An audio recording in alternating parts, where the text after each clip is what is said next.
just to know what you knew. Restless every time we start locking eyes. Lost control. Oh, it's paradise with honesty, but I'm in the dead of the night.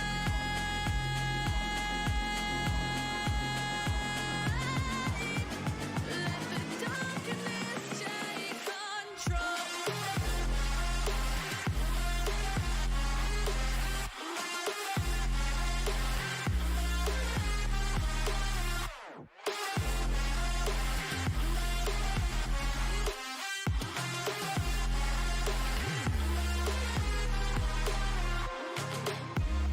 Let the darkness take control. Darkness take control. May the darkness take control.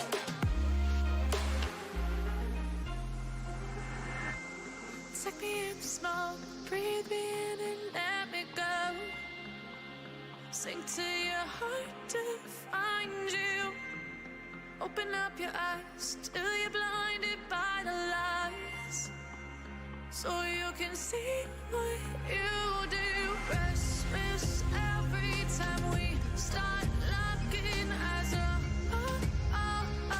Lost control. Oh, it's paradise with honesty, but I'm in the dead of the night. Teardrops on the floor. The pain is over. Feel the darkness take control.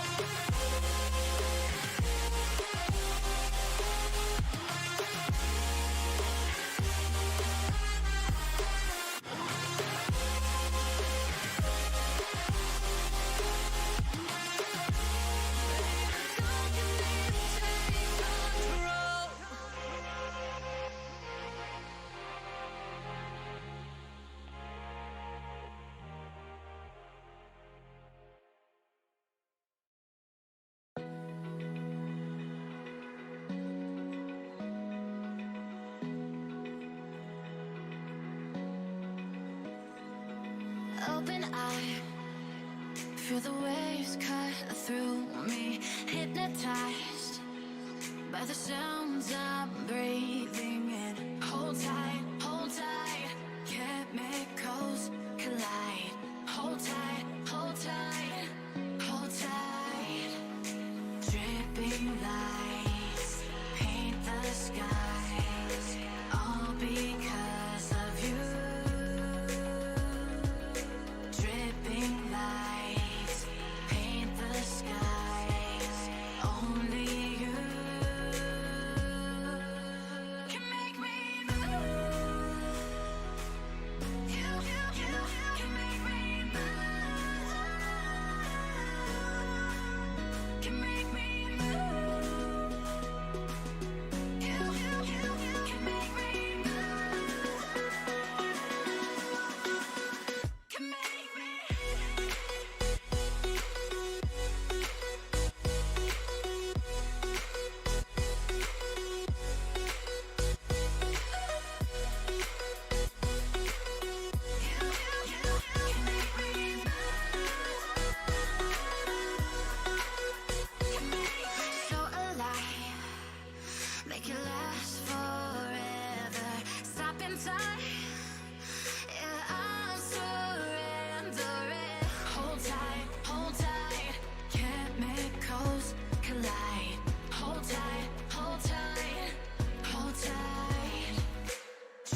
was fine when you pulled me down. You said the stars would answer.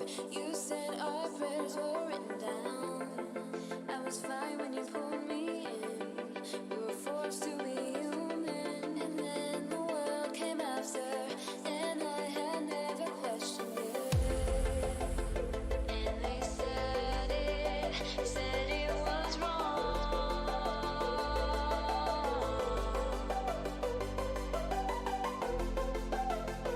But we started it all.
done.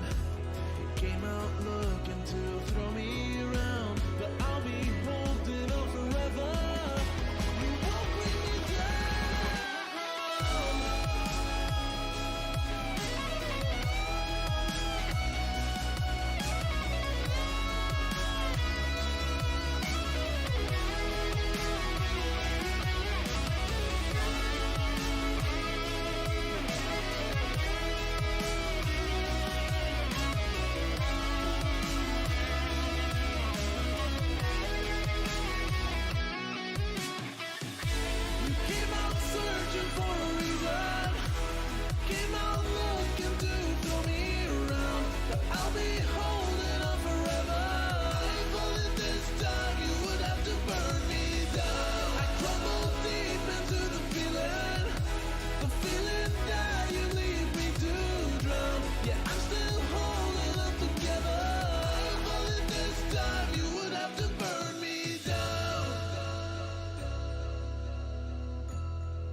Alrighty, hello everyone, and welcome to EDL week number 7, patch 11.13. Same strategy against Hyperion Shadow. I will be your play-by-play. Matt Pizza's dead. He actually disappeared. I don't know where he's at.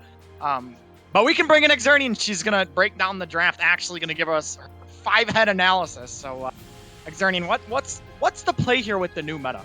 I got like a 2-head analysis actually. I have like 2 brain cells. They're like, just like barely making friction together to make things work. But Clutch, honestly, I am not too sure after the patch changes. I haven't seen a lot of the new Mundo yet. I'm not too sure how he fits exactly into the meta. I know that top lane right now, you're still looking a lot of like kind of strong split push champions, and bot lane, I don't know, we still see a lot of strong engage support champions. And I've seen Lo-Fi and Bubble Boy play these kind of champions, so I'm excited to see. Honestly, I'm a bot lane player. I like to see the spicy bot lane picks. But Hyperion Shadow is going to take away the Yorick and Hecarim off the table for same strategy. And they're going to respond with Kindred and Alistar. These are a lot of jungle bans coming out. So, Clutch, do you think then, Kindred obviously is a targeted ban, I think, towards Merit. Came from Feed the Dream, one of the stronger junglers I think in the division. But with that, Clutch, what do you think of these bans so far then? Very interesting bans. Graves is left up. I know for the side of Hyperion, they do Merit does like a lot of Graves. I don't know what he thinks about where it's at right now. Is Leona first pick gonna come through from the side of same strategy, instantly going to lock in the set. I believe does very good against Leona. Also is a flex, so it doesn't necessarily have to be going to that support position. Now, we'll see what they're going to lock in next for Hyperion Shadow. The meta kind of has become this 4-1, like let's get a split pushing top laner, get him the whole break, or get him in a side lane. Because now we're going to see the Tristana come through, and we've got double flex picks for the side of Hyperion Shadow. Obviously, Tristana can go into the solo lane. We'll see what same strategy is going to elect to pick here. Their mid laner likes to play a lot of these control mages like the Malzahar. About to say their ADC does like a lot of Xayah. So Xayah is going to be the pairing with the Leona. We'll see what they're going to pick third here for same strategy. They're going to need some AP, but like I said, mid plays like the Echo, the Malzahar. He plays a lot of these AP control mage mid laners. Now Echo, haven't seen Echo in a very long time, so it'd be pretty interesting if we did get to see that. But maybe they want to save that pick for later on, as they are going to lock the Sejuani. Yeah, and Clutch, I love flex picks because, when you're sitting there waiting for people to pick things, you have to like tell people, especially when you're playing on red side like Hyperion Shadow is, you have to say, who are we giving counter pick to? What do we want to counter pick, right? And when you pick these flex picks, you have so much power, right? Set could be going support, though I don't think he's as good in the support role than he is in top and other. Yeah, and there's the Graves for Merit, big pick for them. But, I hear all the time, people are like, let's just wait and see what they pick. Like, we can't wait. We have to pick something, right? And Malzahar ban. So, I love flex picks. I think they're, really underappreciated. I think that if you can, solidify some strong flex picks for your team, your drafting strategy just kind of like exponentially gets a bunch better. But we're going to see Nico taken off the table from the side of the same strategy. And Darius is going to be the last ban from Hyperion Shadow. Mm-hmm. I honestly think same strategy might be looking for possibly an Echo mid here. You have the Sejuani, they're banning out Nico. They take the Gnar. Malzahar was banned. I wouldn't be surprised if that is something they want to play in the mid lane in this game. Echo is, I believe, pretty decent with the Sejuani because of the passive. He is a melee, so maybe that's what they're going to be going with here. Now, Hyperion Shadow, they need AP, right? Like, they have to get AP as they now are going to lock in the Sylas. And we still don't know Hyperion Shadow support.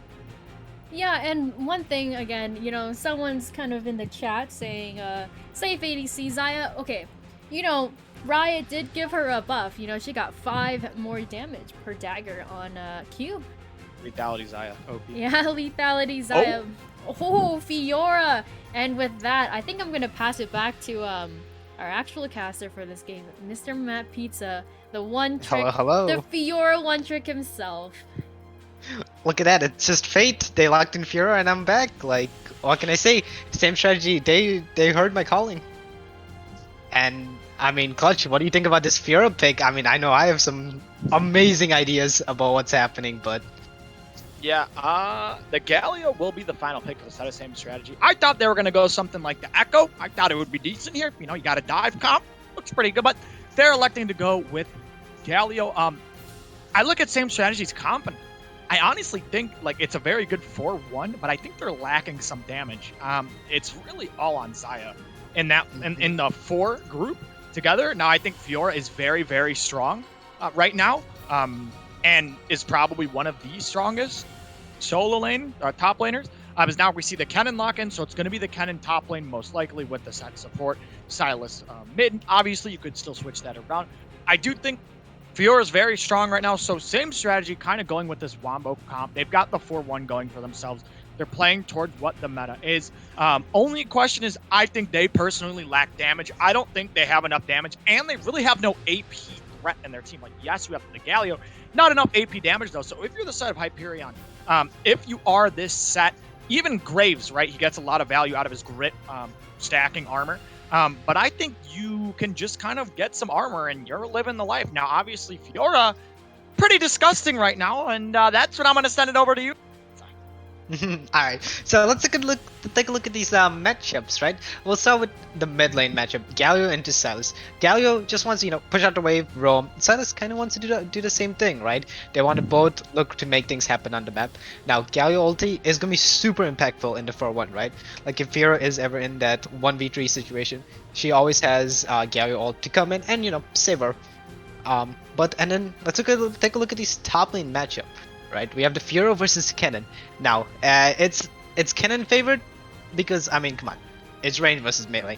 Like Kennen's just gonna outpoke Fiora, but if Kennen ever is if Fiora is ever on top of Kennen, it's gonna be really hard for Kennen to stay alive. Like Fiora does have the parry, she can parry his stun, and if the stun's ever parried, then I just don't see a way Kennen living, right? And I mean, we were talking about Fiora being a great 1v1 duelist, and in this patch, a 4-1 with the new items, Fiora's could potentially be the menace that allows same strategy to win this game. And Clutch, we were talking about how they are lacking damage, but I mean, the 580 bonus on the Q for Zai, You're right. I think that makes it up. Yeah, So- actually, that's just all the damage right there. GG, FF, S tier ADC right there. But yeah, I think Hullbreaker is very, very strong. I don't think it's necessarily giga broken, personally, but it is very strong. Also, need to talk about the other thing, the something chains. I still don't know what the first word is. I just know it's the chains. If you are the side of Hyperion, right? Let's say you're this set, or someone builds chains for Zaya. Do they actually do any damage? I feel no. Yeah, I don't even know. I can't. Yeah, chains. Anathema's chains, all right? The chains. The chains. Just like Silas has the chains. Oh my god. Hey, you should build it. I think it synergizes really well with what he's trying to accomplish. Yeah. I don't know. We'll have to see how it's going to go. I think both teams have a comp that fits their strengths. Obviously, need to pay attention to Merit on his Graves, one of his stronger champions for sure. And then for the side of same strategy, obviously all eyes are on the Fiora. If Fiora gets fed, good luck is all I'm saying. That champ will just steamroll and run over. So we are going to go to a short break. But when we come back, game number 1, same strategy, taking on Hyperion Shadow. Don't go anywhere.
sink.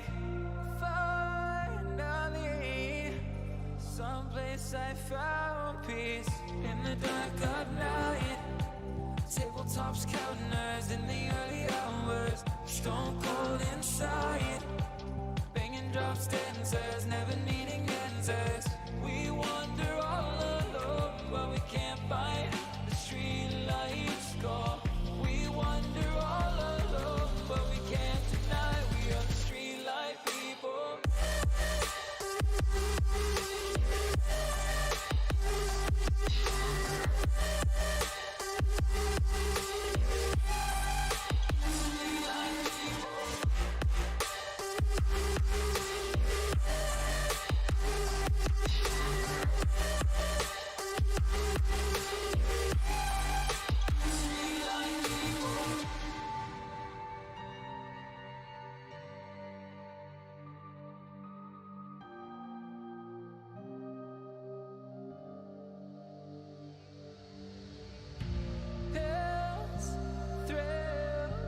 chasing whatever kills.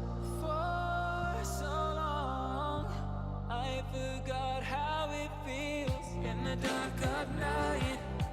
Tabletops counting eyes in the early hours. Stone cold inside. Banging drop stanzas, never needing answers. We wander all alone, but we can't find the street lights gone. We wander all alone, but we can't deny the street light people.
All right, hello everyone, and welcome back to week 7 of EDL Lunari Division. Same strategy on the blue side versus Hyperion Shadow on the red side. Should be a banger of a game. I'm joined by Matt Pizza as my color caster.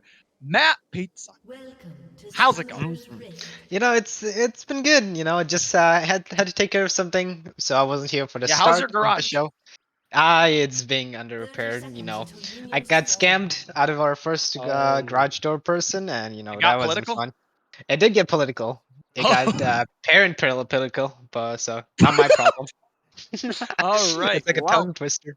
yeah, as we are obviously into the game, we've got the bot lane for Hyperion Shadow. Or no, Origin, sorry. The gold team that is 5-1, 6-1, Mhm. something like It's that. 5-1, I believe. I think it's 5-1. Mhm. Playing for them in EDL. So we'll see how that's going to go. You know, they were sent down to Academy after that loss to Big Duck Entourage. They were like, yeah, you guys need some some time in Academy to get back to our team. So I guess we see them today. We got Swan Ronson on the Fiora. Should be very interesting to watch. He's got the D shield as we see both junglers starting on the opposite sides of the map. So cool. Right. Let's talk about these junglers starting on the opposite sides of the map. So we have the Sejuani looking to about a 315 to 330 gank up in the top lane against Kennen. So if this gank is successful, right, and Fiora does get first blood, that's a huge lead for Fiora. And I mean, like if you've ever seen anything in your solo queue, a Fiora that has a lead is just a menace to society. She's just gonna steamroll through the whole entire team. That like 10% max out true damage per vital. It's kind of not balanced, you know. But on the reverse is kind of true as well, right? We have Attila, and like you said, from Hyperion Origin, the EGL team, they were a really strong bot lane. And Attila has been having a lot of success in the Gold League, and he was brought down to silver because he lost as God. a little bit of a Yeah. trading.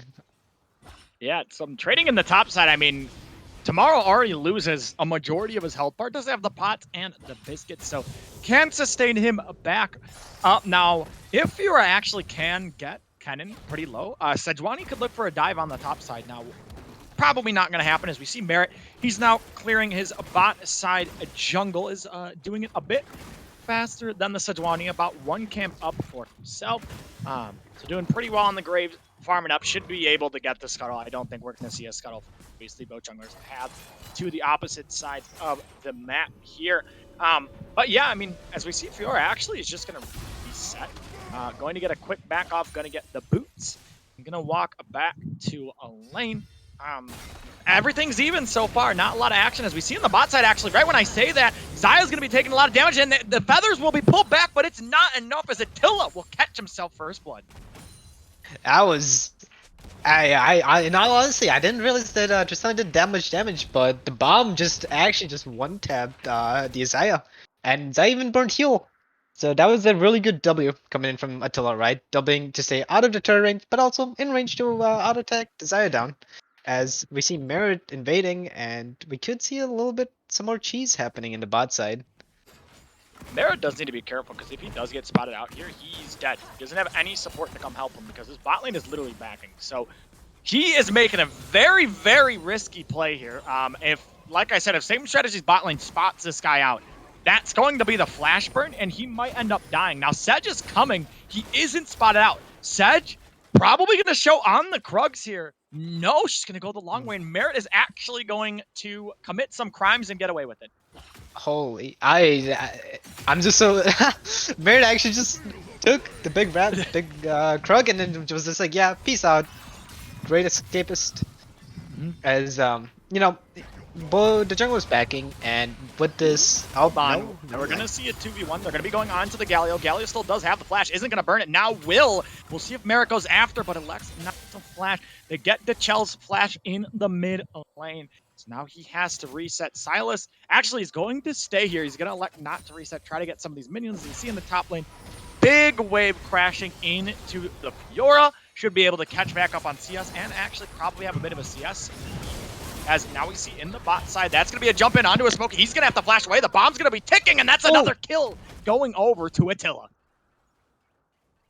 So, Clutch, we didn't have a chance to talk about this early game, or earlier on in the stream, but let's talk about the runes for a quick second while in between all this chaos that's happening. We do have 3 aftershocks coming inside for the same strategy, and I want to hear your thoughts on it. What do you think about that? I mean, what else are you gonna take? I mean, like it's Sedge Galio Leona. What else are you taking, Matt Pizza? Are you telling me Leona or Sedge should be going Hail of Blades, the tech, or what? I mean, I heard it's pretty good, the new Korean tech. Oh my God, Matt Pizza, do you have a Korean account that you are hiding? I mean, I gotta go. He's Nuggery. Oh, we knew it. Matt Pizza. All along. Yeah, that's why I gotta hide my skills on Fiora. Totally. Yeah, I knew it as in the top side, both very low. That Swen runs on, but isn't able to find the kill. Meanwhile, in the mid lane, we see some trading coming out from. I don't know how to say that name on Silas. Do you know how to pronounce that? Minami. It's Minami. Oh my! Can I just say Min? I think people will understand. Baby. That's way too hard to pronounce. Maybe it's just caster diff, actually. But yeah, Attila is doing very, very well in this bot lane. Obviously, you can see Low 5-foot Flash and Attila have been playing with each other for a very, very long time on Hyperion Origin. And they've been one of the better bot lanes in the quietly been doing a great job for them. Obviously, the #1 team in EDL, as we see the Drake go over, as now Sejuani is going to be going in onto the Graves, but he is 4v1. Galio is going to be coming That's going to be the knockdown to Chels is here. He's going to get the taunt on to one person. He's going to be jumping forward. He's trying to get the Graves, but won't be able to, as that's going to be Miname, I don't know, whatever, getting the Minami, getting the kill.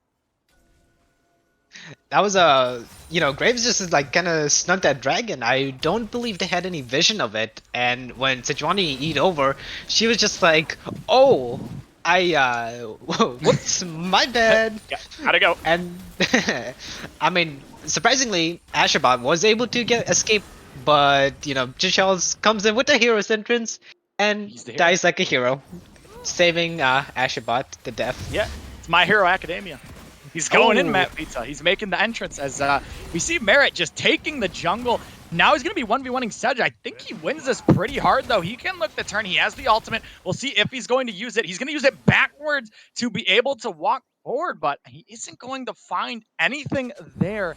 And that is going to be the ult use from Merit. Yeah, and Merit is like actually up in so much gold right now, right? He's up about 3 camps. He's up 3 camps of gold. So the 200 gold coming in for Merit is still pretty good. And he's just invading so much, and Asherbot is losing out on so many camps right now, right? Like he's just being invaded on repeat. As top lane, we just see the top lane's pretty even right now, and the matchup is going how we expected it, right? Like Kennen is gonna have the CS advantage. It is a ranged into melee matchup, and it's just the nature of this matchup. The range should have a CS lead almost all the time. As we see possibly a trade, but that's about it. And yeah, I mean the bot lane for Hyperion, it's kind of been all about this game. They have just been able to find themselves 2v2 and basically just taken the lead of the bot side. I mean, Bubble Boy and a Smokey can't really do much. Kind of stuck on power for the rest of the game as Merit, we've talked about it. Merit really likes farming on these junglers.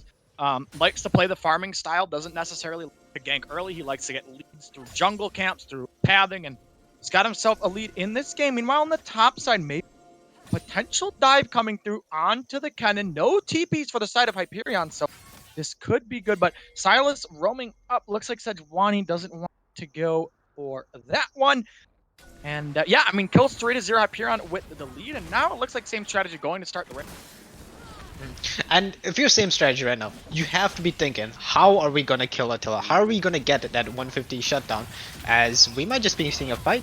Yeah, that's gonna be an engage onto Ashabot. He's probably gonna be going down now. The team coming out from Yora. Now it's gonna be turned into a 2v3. Looks like the side of same strategy has to run away. Low 5-foot fetish is here. He's going to roam from the bot side, and that's going to be the Herald going over to Hyperion as Fiora wastes the TP and has to go back to the top lane. And like we were talking about earlier, now you have a Silas that is also strong. You have Min who's 2-0 with a 150 shutdown. So same strategy. They really need to be figuring out how can we make plays. Like at this rate, they're just forfeiting a lot of the objectives, and it seems like Hyperion is just a more cohesive team. They have the better macro at the moment, and like same strategy, they do have small leads that they need to start snowballing, right? They do have a CS lead in the mid lane. They do have a scaling comp. Actually, I'll take back the scaling comp. That was a lie. Oh my god. I saw the Fiora. I'm blinded by the Fiora. I'm sorry. As a Fiora main. We see her trade into the mid lane. That's a decent amount of damage on to the Silos. Bubble Boy's here. He's going to use the ultimate. Maybe they can find a kill here. That's going to be the Zen play connecting. Lots of CC coming down the exhaust. And that's going to be it. Ooh, the chain actually is going to land on the Bubble Boy. He's going to take some damage back, but no kill goes over to the side of same strategy. And as we were talking about, like, it seems Bubble Boy is trying to make the plays happen, is trying to get his laners ahead, but needs to be really careful as Zyre could just get dove on by the set Tristana, right? Like, this roam could have been a very fatal one for same strategy. Yeah, and another key thing to look at for Hyperion, look at the TPs for the side of Hyperion. Kennen will have TP end up going straight. Kennen will be able to TP. There's no way for Fiora to cancel it. And then it'll turn into a 5v4. Now, we'll see if that's actually going to happen, as it looks like Lo-Fi Foot Fetish just going to run at Bubble Boy. Oh, doesn't the E, so he's going to be running away. But yeah, Hyperion, they've been playing pretty well this game. They've been very coordinated. They've looked like they've all been on the same page so far. Very slow early game, but they have found individual leads for themselves, as it looks like they might be going for this dragon, and I believe they will. And yeah, the classic Rift Herald on mid, takes some turret platings while we start up the Dragon Plate coming in for the side of Hyperion. And it seems like same strategy is gonna give this one up. There's a solo bolo in the top lane. My god, what happened? Oh, I didn't even see it. We're gonna go back as we're gonna see this solo bolo as Swan Ronson went, but he wasn't able to get the vital, and Cannon just blew him up. Yeah, I mean, I did say this off air, but if you get stunned or miss your parry in this top lane matchup as Fiora, then Ken just outright has the damage to just take you down. And like, it's just what we saw. Swan Ronson did his best to try to hit all the vital marks, but unfortunately it just wasn't enough. And when he flashed, he got stunned and he wasn't able to hit the final vital, or second to last vital. Yeah, and one thing I forgot to say at the beginning of this is same strategy. With a loss here, they are in a really tough spot to make the playoffs, because now you have to win next week, and you have to hope the teams above you lose. And I'm not trying to be really biased, but Lunari is a little bit better than Solari, so you are really testing your odds. You're putting your Oh. see a trade into the bot side. The feathers will be pulled back. Attila does take some damage. It looks like Zaya accidentally ulted the wrong way. Accidentally ulting up. But like I was saying, same strategy. If you lose this game, you're putting your season in the other team's hands. It's not really in your hands. As they are now down 3K in this game. As we see Swan Ronson going for some trades onto tomorrow, looking pretty good as he's going to chunk him down. Merit is going to be looking for the invade onto Ashabot, trying to get this red buff. Looks like Min took the ultimate. Here comes the hero's entrance, going to be coming down. That's going to be two-man taunt coming through. The smite will come through. They're going to be looking onto one. Will they be able to get Merit? Merit will flash away, and Min will be able to take a kill, healing so much with the King Slayer. It is now 6-0 in kills for Hyperion. I mean, yeah, like Merit really loves invading on the Graves, and it is what Graves does, right? Graves is always in your jungle, taking away your camps, and now Graves has a 20 CS lead for himself. And as mid lane, we see a trade. Mitten getting some damage onto the Chels. Kingslayer doing a lot there as you get insane healing from the W. But yeah, Hyperion, they've looked very good this game. I mean, they have kind of just been able to respond to everything. Same strategy has been. Now, looks like Merit's on the bot side. I don't know if we'll see a dive. I don't think so. But obviously, you know, we know Merit is very good on the Graves. On the Graves. Sorry, that's a new champ actually coming. Leaks. But Merit now already has his mythic. He's got the shield bow already coming through for himself. He is really strong in this game. For the side of same strategy, it's looking pretty dire. And within major item changes, right? All the major items are now 300 gold cheaper, am I right? So Silas is like already has his mythic as well, and Kennen is gonna also have his mythic really soon once he backs and resets. So these major items being cheaper just starts helping Hyperion, and they're gonna be able to snowball this lead so much harder, right? This 6-kill lead to a 0-kill same strategy, and of your same strategy, I honestly don't see a way for you to come back into this game, right? Even if you're team fighting, right? We talked about this in the champ select. How same strategy doesn't have that much damage. All their damage is revolved around the Fiora and Zaya getting fed and ahead. But now we have a behind Zaya and a behind Fiora, and I don't believe you have the damage. I don't believe same strategy has the damage to straight up win a 5v5 team fight against Hyperion, who have that 3-0 Silas and that 2-0 Tristana with both their mythics completed at the moment. Yeah, and if you are the side of same strategy, you need to talk to yourself, right? Is it even worth contesting this Drake, right?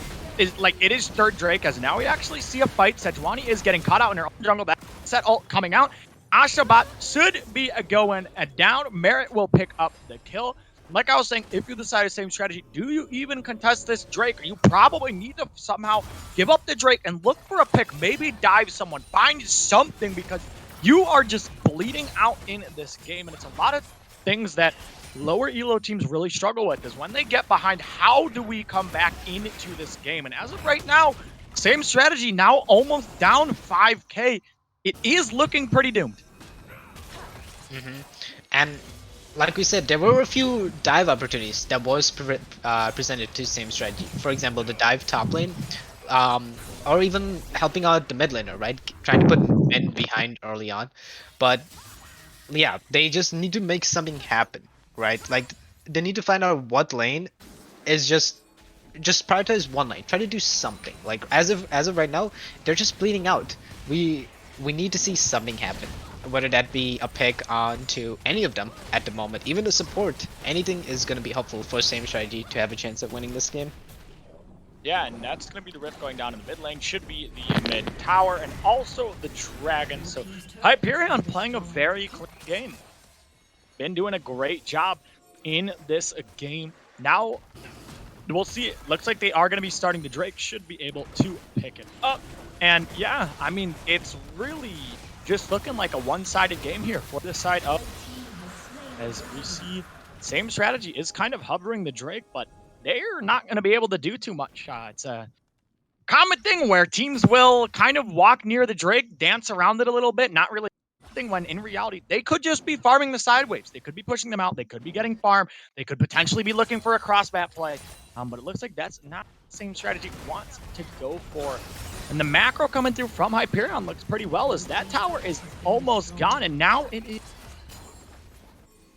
And they, yeah, like Hyperion just are so far ahead that they can just NA ARAM this and just shove it down same strategies lane, mid lane. And like now you're just down 2 turrets in the mid lane. Top turrets are probably most likely gonna fall as Hyperion rotates up. And The boys like, are going there. And Clutch, I have to ask you, do you see any way of same strategy like feasibly winning this game, or do you think they should just think about next game? Think about how they need to win next game. I think you start thinking about next game. Honestly, this is one of those where you can't FFs. You play it out, but maybe this is it, as we see a fight coming through. That's going to be the hero's entrance, but when you're playing Gal, you do not want to use hero's entrance defensively. It's a spam. If you are same strategy, like I said, you just somehow find a pick in the side lane. You just have to pick someone up, get a kill going, get something going for yourself, because obviously you're in a pretty bad spot right now. You got to get something, you know. You got to get some momentum, work off of something. Otherwise, I mean, Hyperion, they're looking good. I mean, Attila on the Tristana, already 2 items. Everyone's got mythics for the side of Hyperion. And for the side of same strategy, we've got 3 mythics coming through. Galio probably going to back and get his very soon. Fiona doesn't have mythic. We got the Sinner Boots, as Xernian would like to call them. Fiona. But yeah, I mean, it just seems that same strategy really wasn't the team to push the pace, right? They were reactive instead of proactive. We saw one play from same strategy that was proactive, and that was Bubble Boy roaming to the mid lane and getting Silas flash, but that was literally it. We never did anything else. It just seemed like Hyperion got tempo early and just rolled with it. Have just been absolutely destroying same strategies. See, Low 5 Foot Fetish is in the top lane, maybe potentially looking for a play onto Swan Ronson, but Fiora, Swan Ronson does know something's not right here, because he's going to be walking away. And now we see the vision pushed up from Hyperion into the top side near the Baron. Yeah, Clutch. Like, I mean, like you said, we expected something to happen. Like, looking at this draft, right, for same strategy, we kind of expected the Fiora to be getting camped, like, or the cannon to be getting camped, as we see a little bit of a fight. Yeah, a little bit of a fight coming through. It is 2v3, but for this side of same strategy, it looks like they're just going back out. Staying this 4-1. They are going to the top side of that here, as that's going to be that tower taking some damage, but excuse me. Yeah, with Baron up, I mean, Soul is up in a minute 42. So it ain't looking so good. It's like, if your Fiora isn't ahead, and this 4-1 comp really revolves around your top laner being able to actually just split push and cause pressure on the other side of the map. But the Sphera never was able to get that lead, never was able to get that early lead. And we saw that the Sejuani also wasn't able to make anything happen in the top side, right? Like, Tomorrow was playing pretty safe, was just being like, alright, I realized that we have the greatest bot lane ever to exist, so I'm just gonna do what top laners do and just, you know, chill out, neutralize the lane, not really give Fiora any leads, and by doing so, Hyperion is just able to play around the Wait bot a minute, as they you're have going to fight. see a fight coming through. Merit is going to get caught, has the Immortal Shield, but we see the cannon going in with the Slicing Maelstrom. Will be able to find one. Dia going down. Now Attila's going to be jumping in. That's going to be another one going to for the side of Hyperion. Trying to get onto the cannon. There's the perfect game gone for the side of Hyperion Origin as Galio will be taking some damage. Swan Ronson, he's trying to do his best. He has to run away. For the side of Same Strategy, they were able to get a kill. They ended the perfect game, Matt Pizza. Oh my There it god, is. FF, just get me out. The first kill for Same Strategy. And you know, hey, as we got a replay going on, so let's take a look at what happened, right? Clutch. Oh, you want me? Oh, okay. No, yeah. Well, this whole fight started because of Merit wanting to be aggressive, right?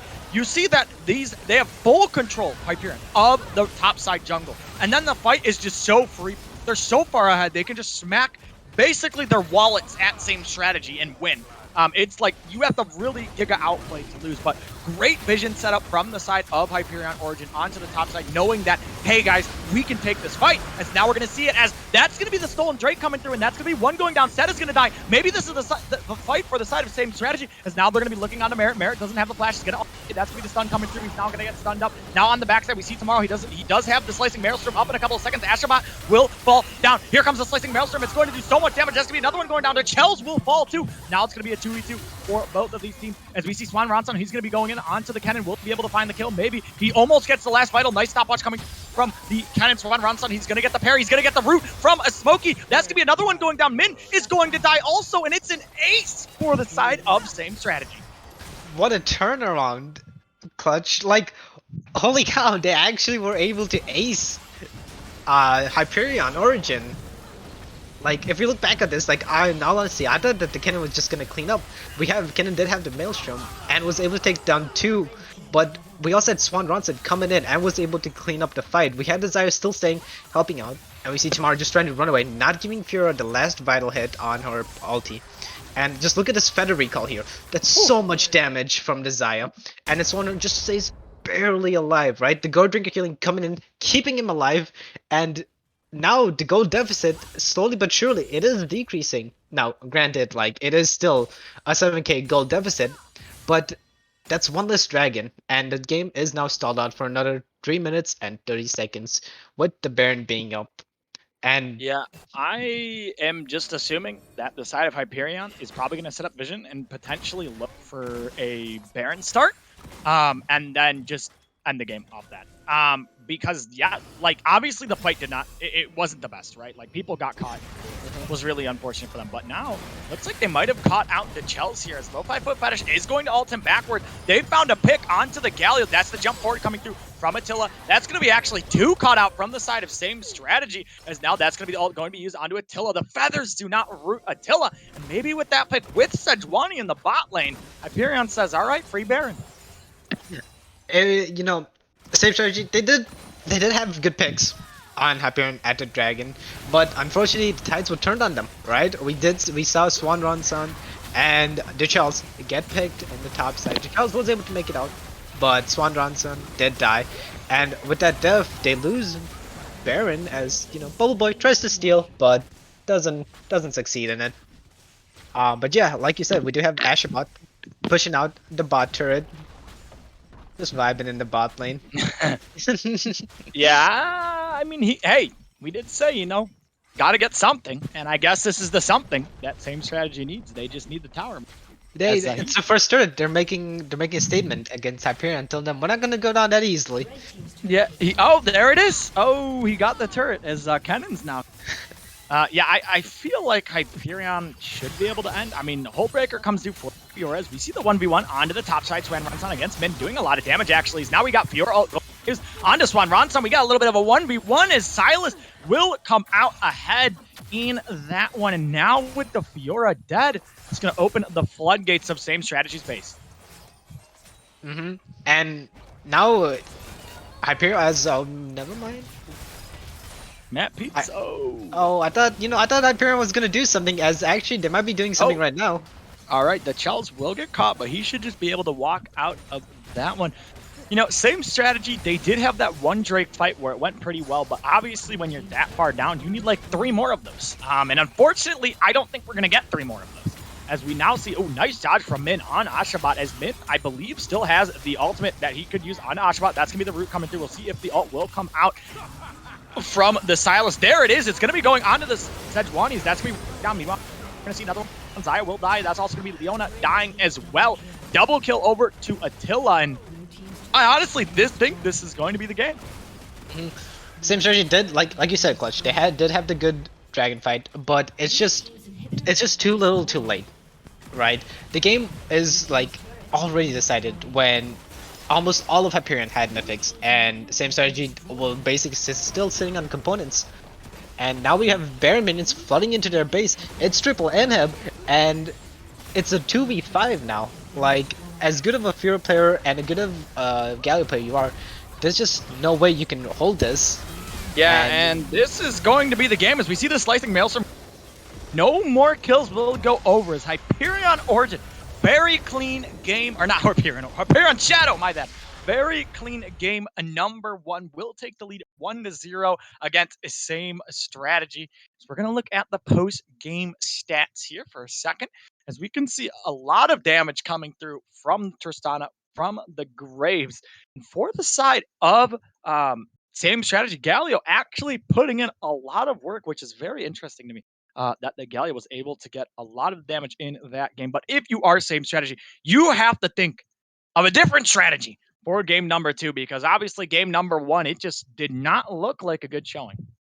We had the top side of the map doing the most damage, and so going on to next game, you have to think, how do you want to play this game out? Do you want to capitalize on this on the top side of the map? We had Swan Ronson having a good showing, and do you want to capitalize off of him, or do you want to try to capitalize off of your bot lane, who did have a rough time bot, right? It was hard to play against Attila and Lo-Fi Fetish. Are you gonna do something to neutralize that bot lane, or are you gonna play around top side? But same strategy. That's a choice for them to make, and yeah.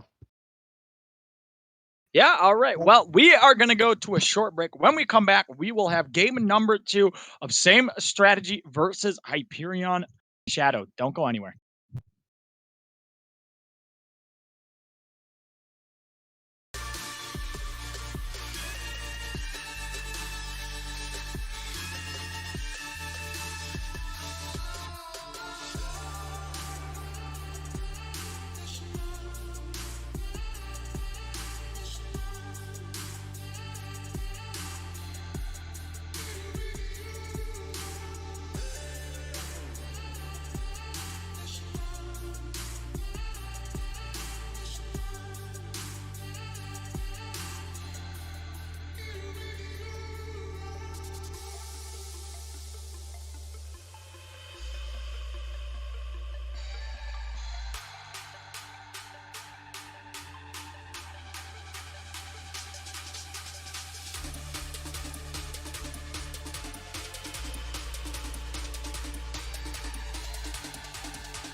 was wrong to say I wouldn't change a thing, 'cause in the story of our lives, the best of times through colored glass, time rolls on enough to let me move on past, but every little now and then it creeps on back to shape my smile.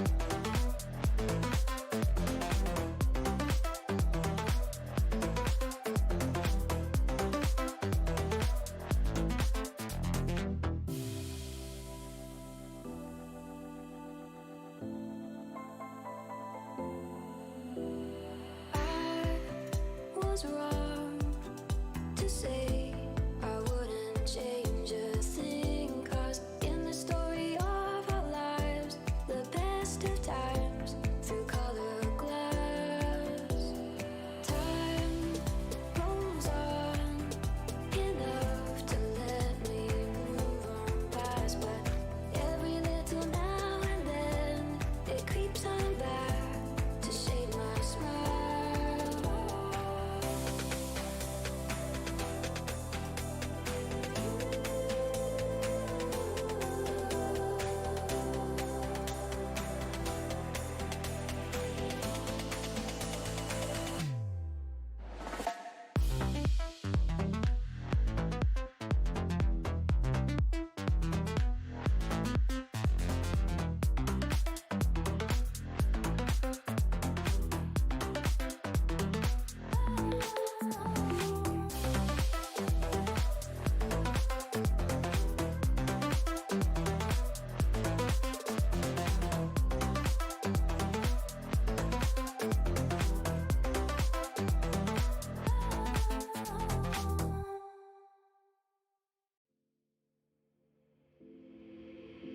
Take a moment right here, feeling like it's out gear, driving towards the sun with a rose and a gun. Feel the wind in my hair, going nowhere I swear, like an outlaw on the run.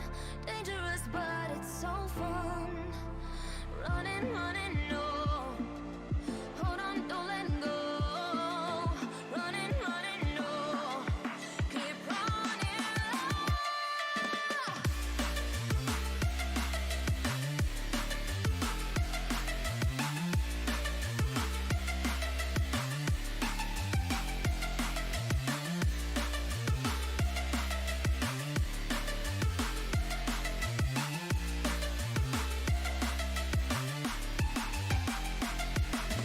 Running low, keep running. I'm running low, keep running. Like an outlaw on the run. Dangerous but it's so fun. Alrighty, hello everyone, and welcome to game number 2. Hyperion, Shadow on the red side. Same strategy on the blue side. Matt Pizza had to go. He's got an exam, but I am joined by Exernian. Exernian, welcome back.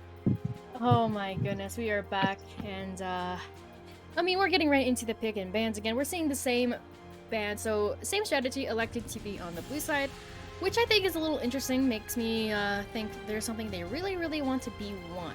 Because I find that there are a lot of teams that don't really care about their B1 as much as they care about, you know, their counter pick. I'm also surprised to see that Graves isn't a first rotation ban for same strategy.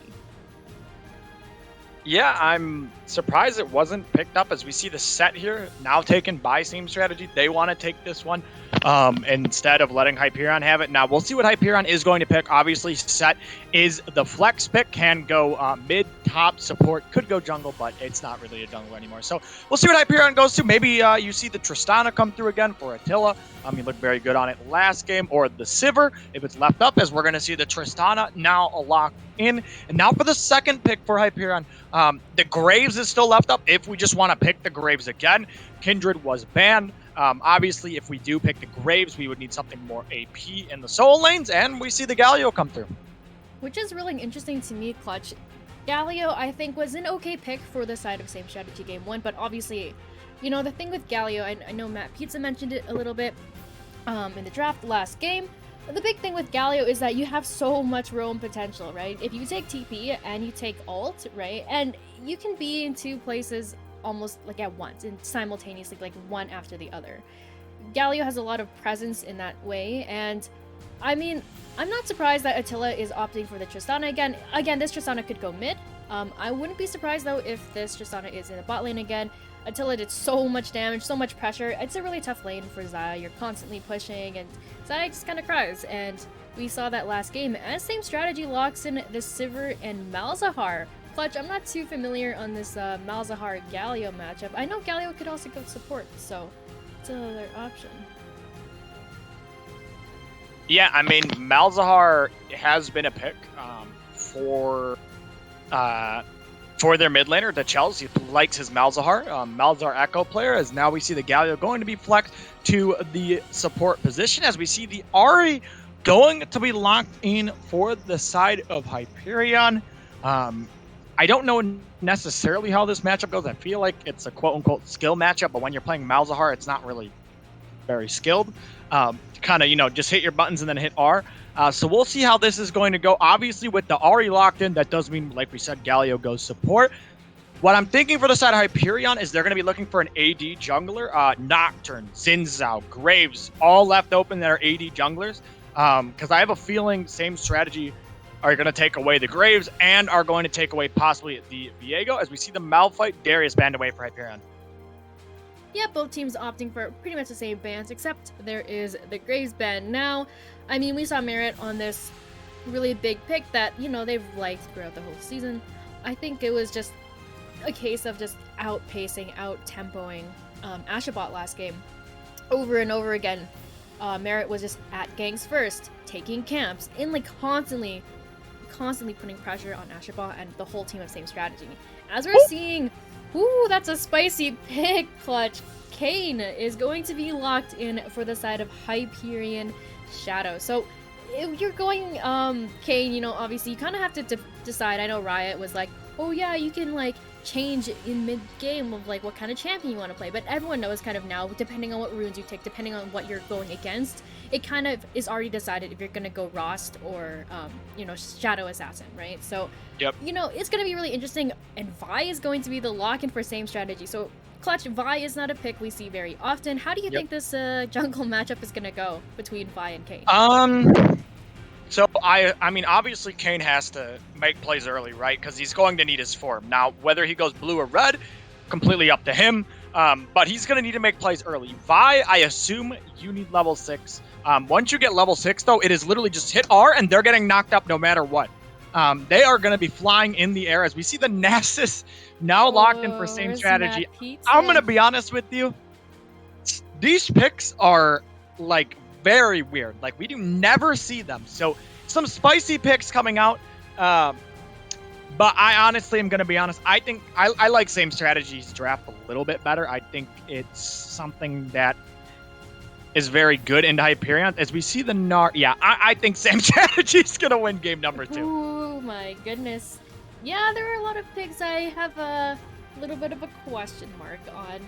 Normally we don't see a lot of the Vi, we don't see a lot of the Kayn, we don't see a lot of Ahri. We've seen Ahri a couple times pop up here and there in the pro scene, and I feel like Ahri as a champion, you have to be a one trick to play almost. Because she's very niche in the sense of, I feel like she's okay at what she does, but there are just other champions that are better at what she does.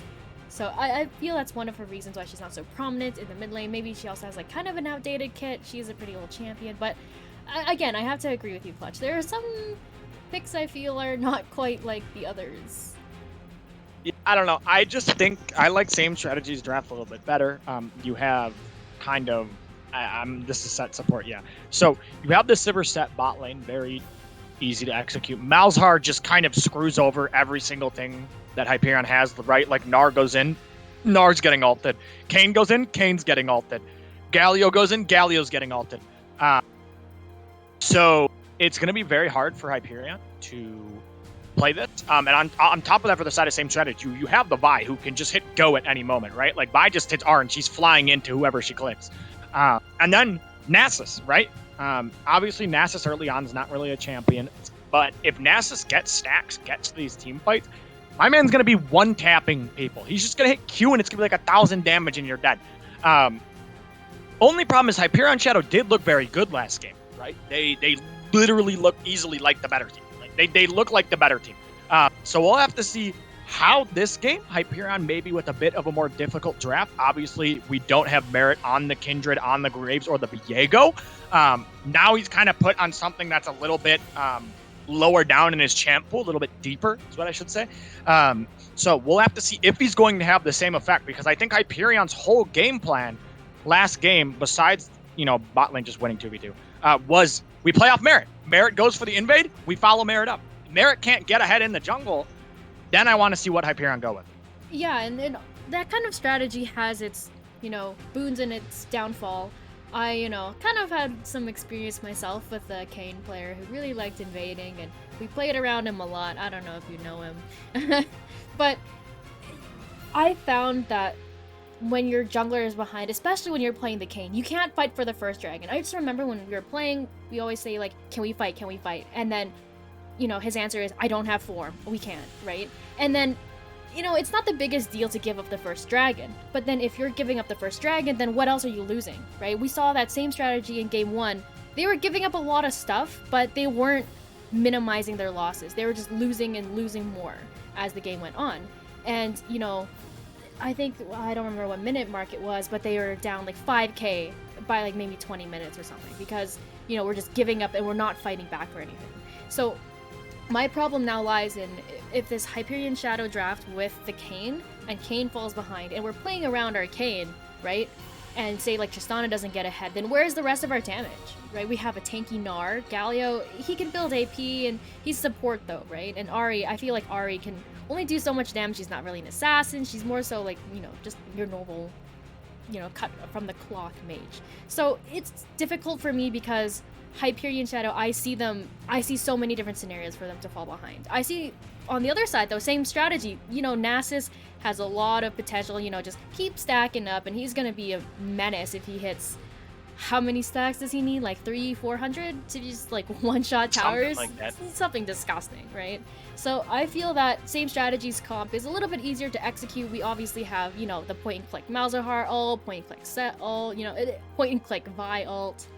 We've got a lot of point-and-click going on, and sometimes when you're playing in this elo, what you need is just the point-and-click, something that you can just run at them and not need a really convoluted strategy. So those are my thoughts, but otherwise, Clutch, do you have any other final thoughts on these two drafts? I'm looking forward to the mouse. Dechel is a very good Malzahar player. He plays it a lot. It's usually almost always banned away from him. And I want to see why it's banned, because, this is one of his best picks, and we haven't really talked about Dechel's much this season. He was on Merciless, I believe, before Merciless broke up. Yeah. So he wasn't really talked about too much. So I'm excited to see how he does on this Mal's pick. Obviously, it's not the most skill-expressive pick, but if you play Malzahar well, it is really, really annoying to play against. So I'm excited to see him. I want to see what skin Dechel's has. Please use Bizahar if you have it. That's the best skin. It's true. Got like the little, his weird voidlings are really weird. They're like bees with like mutant The legs. bees. They make me feel really uncomfortable. Oh no. They're so The weird, but bees, when they die, they have like little X's over their eyes. It's kind of cute, but weird all at the same time. But honestly, yeah, I have to agree with you. this Mouse Heart pick is something we don't really see every day. But yeah, I mean, there isn't too much left to say. I think we'll have to toss you guys to a short break while we load into the game. You know, grab a drink. Can be alcoholic. Make sure you're of age. Grab some popcorn, and we'll see you guys as we load up into game number 2.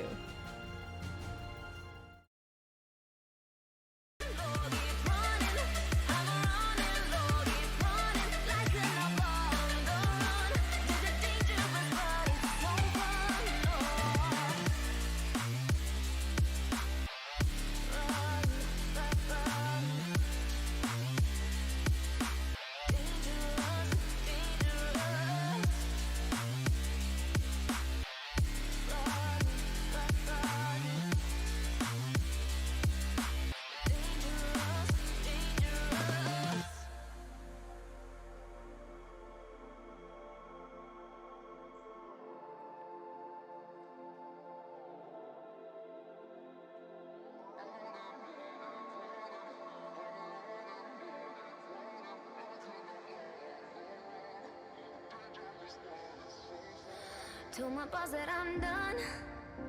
Had no luck with my mom.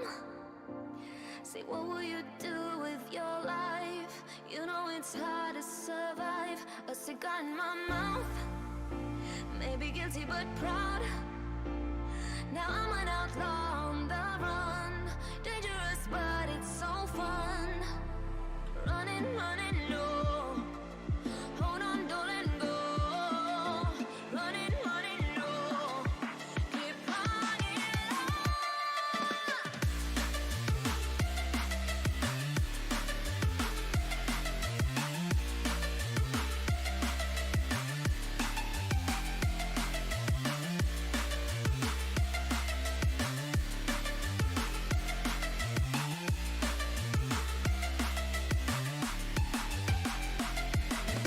Running low, keep running.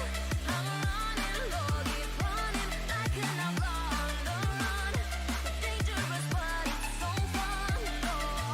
Running low, keep running.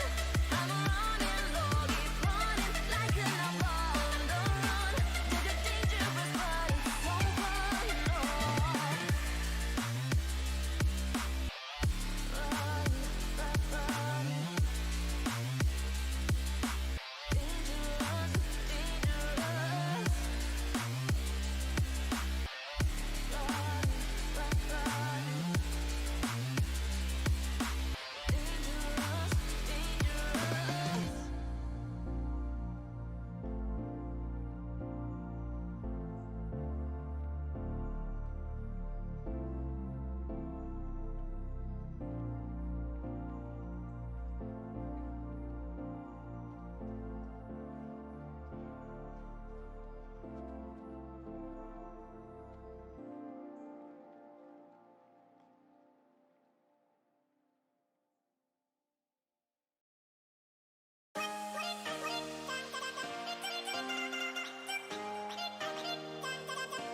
All right, hello everyone, and welcome back to game number 2, Lunari Week 7. Same strategy on the blue side, Hyperion on the red side again. Game number 1 heavily in Hyperion's favor. Game number 2, bit of different drafts coming through for both of these teams as we see Vi dancing it up in the mid lane. I am joined by Xernian this game, not Matt Pete, so that guy decided to become Pat Meats and Yeah, leave me. he's So like, oh dang, he's sorry, gone. I got some exams to do. Imagine. First thing I gotta say, Clutch, the Chels did not use Bizahar. I think that's the biggest disappointment of my day. It's a little disappointing. Bizahar is a good skin. You know, if you don't have the skin, go buy it.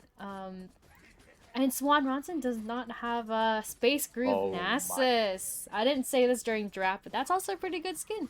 But other than that, Clutch, I'm not seeing too many special or out of the ordinary runes. Actually, is Halo Blades on Vi the play to stack like Yes. W, right? Yeah, the only weird rune is Nasus has Fleet, and usually Nasus will go like Grasp or something, or Unsealed. But obviously you're never stacking Grasp against Gnar, like ever. So he went Fleet for sustain in lane against the Gnar, because he's assuming Gnar is going to auto-attack him to death, which is what Gnar should do. So we'll see how that goes. As it looks like both junglers will be pathing to the opposite sides of the map. Again, one important thing to note is that red side got a ward on to the top quadrant of blue side's jungle, so they will be able to spot Vi's pathing and know she's on the top side of the map. Yeah, and we're seeing, obviously, both of these junglers are pathing down towards the bot side. We could see a fight for, you know, the scuttle. I lied. Vi is pathing top lane. Brain lag. Obviously, we're not gonna see fights for the scuttle. I'm really surprised to see this bot lane with Sivir set. I think this bot lane, Sivir is like one of the only ADCs I know that can almost match Tristana's pushing power. You know, you press Q, W, and the whole wave is like basically gone. Yep. And Tristana, you know, presses EQ, and then she also clears the whole wave.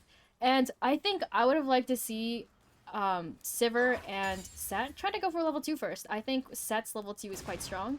And Galio level 1, if he takes his taunt, you know, he taunts you and then there's like no damage, you know. Maybe I'm griefing, maybe, you know, there's someone that, you know, might yell at me for that. But as we're seeing Merit, he's hovering in the bot side. We don't exactly know if he's gonna really follow up or gank right here. Yeah, I mean, he's probably just looking for some stacks, right? The second a Smokey or Bubble Boy go in or look for something, he's gonna go. But he was just hovering just in case something did happen. He's now gonna be going towards the scuttle. Vi obviously does have a camp lead, and will be able to get that top scuttle. So trades of scuttle. Gnar is resetting, was able to get the wave in. We'll see what he's going to buy.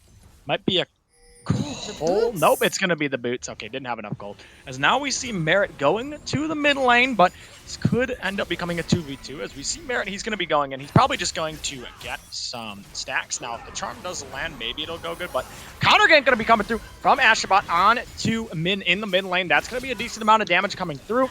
Lots of stacks for the Kayn. And honestly, if you are the Kayn, you are very happy. You just got a lot of stacks for the passive to transform. Yeah, and one thing I want to know, I used to be a pretty big Vi player in Season 5, and a lot of people don't know that. I used to be a jungler, actually, when I Where's your started Lee playing. Sin? Ooh, I don't know what that champion is. Don't own him, sorry. What do you mean? I heard you were a Lee Sin player. Oh my god. No, but one thing I wanted to point out was that Vi is quite strong, level 2 and 3, if she takes Q and E. Obviously, Vi usually starts, maybe it's changed since Season 5, I don't know. But WQ, or not Q, WE is a pretty common first level. And then, you know, you're looking, when you have Q, you're really strong. You know, you can pull off the fancy Vi combo, you charge up your Q, flash, and like, go. And, Ooh. I have to hold my thought. Yeah, we see a gank into the top side. Swan Ronson does have to burn the flash. Looks like he'll be able to walk out of that one because Gnar was not mega to be able to CC him, but that's going to be the flash out of Swan Ronson. Doesn't have the TP. Big thing to note there, that he has the ghost instead of the TP. So if his wave does end up getting screwed up, he will not be able to TP, and he will be in a very bad spot. Now, he is winning top lane. CS should average out a little bit. But this early game, for the side of same strategy, it's not as much of a disaster as last game. Yeah, and I wanted to point out that same thing you just said, Clutch, that we saw that level like 3 gank by Merit, as we're gonna see a little bit more fighting. Bit of a trade. We're gonna use the spell shield. It's not gonna actually get popped, so Asmoke's not gonna get the mana from that. But like you said, Clutch, I think that same strategy is getting off this game, you know, off to a much better start than they did in the first. Obviously, you know, Sejuani vibe, bit of a different pace of junglers, but I like that Ashabot was able to show up to the mid lane instead of kind of roll over and start losing almost everything to Merit. So seeing Ashabot keep up is, I mean, a pleasant surprise, I think, for same strategy. Flash! Oh, Flash Min flash. almost able to find the kill. Didn't have a lot of mana though, so maybe even with it, wouldn't have been able to kill Mal's. Maybe like autos could have. But a trade of flashes in the mid lane is actually worth for the Ahri. Ahri's looking for a solo bolo. Will she be able to get it? The answer is yes. I don't think she's going to get out though, as we'll probably see a flash Q coming through, as now we see Min running away. Nari is coming. Actually, Min might be able to survive here as Ashabot is trying for the kill. Nar's about to go mega as we see him use the ultimate to push the Vi away. Bot lane is rotating for Hyperion. Here comes the Galio. Will they be able to find the kill? Oh my, everyone's flashing for that one. As it triple flashes burn, they will find the kill. And that all starts off with the Ahri. Meanwhile, now we're going to be going in onto Bubble Boy, who is a little bit late to rotate. He should be just fine, but it's going to be 2 kills to Hyperion.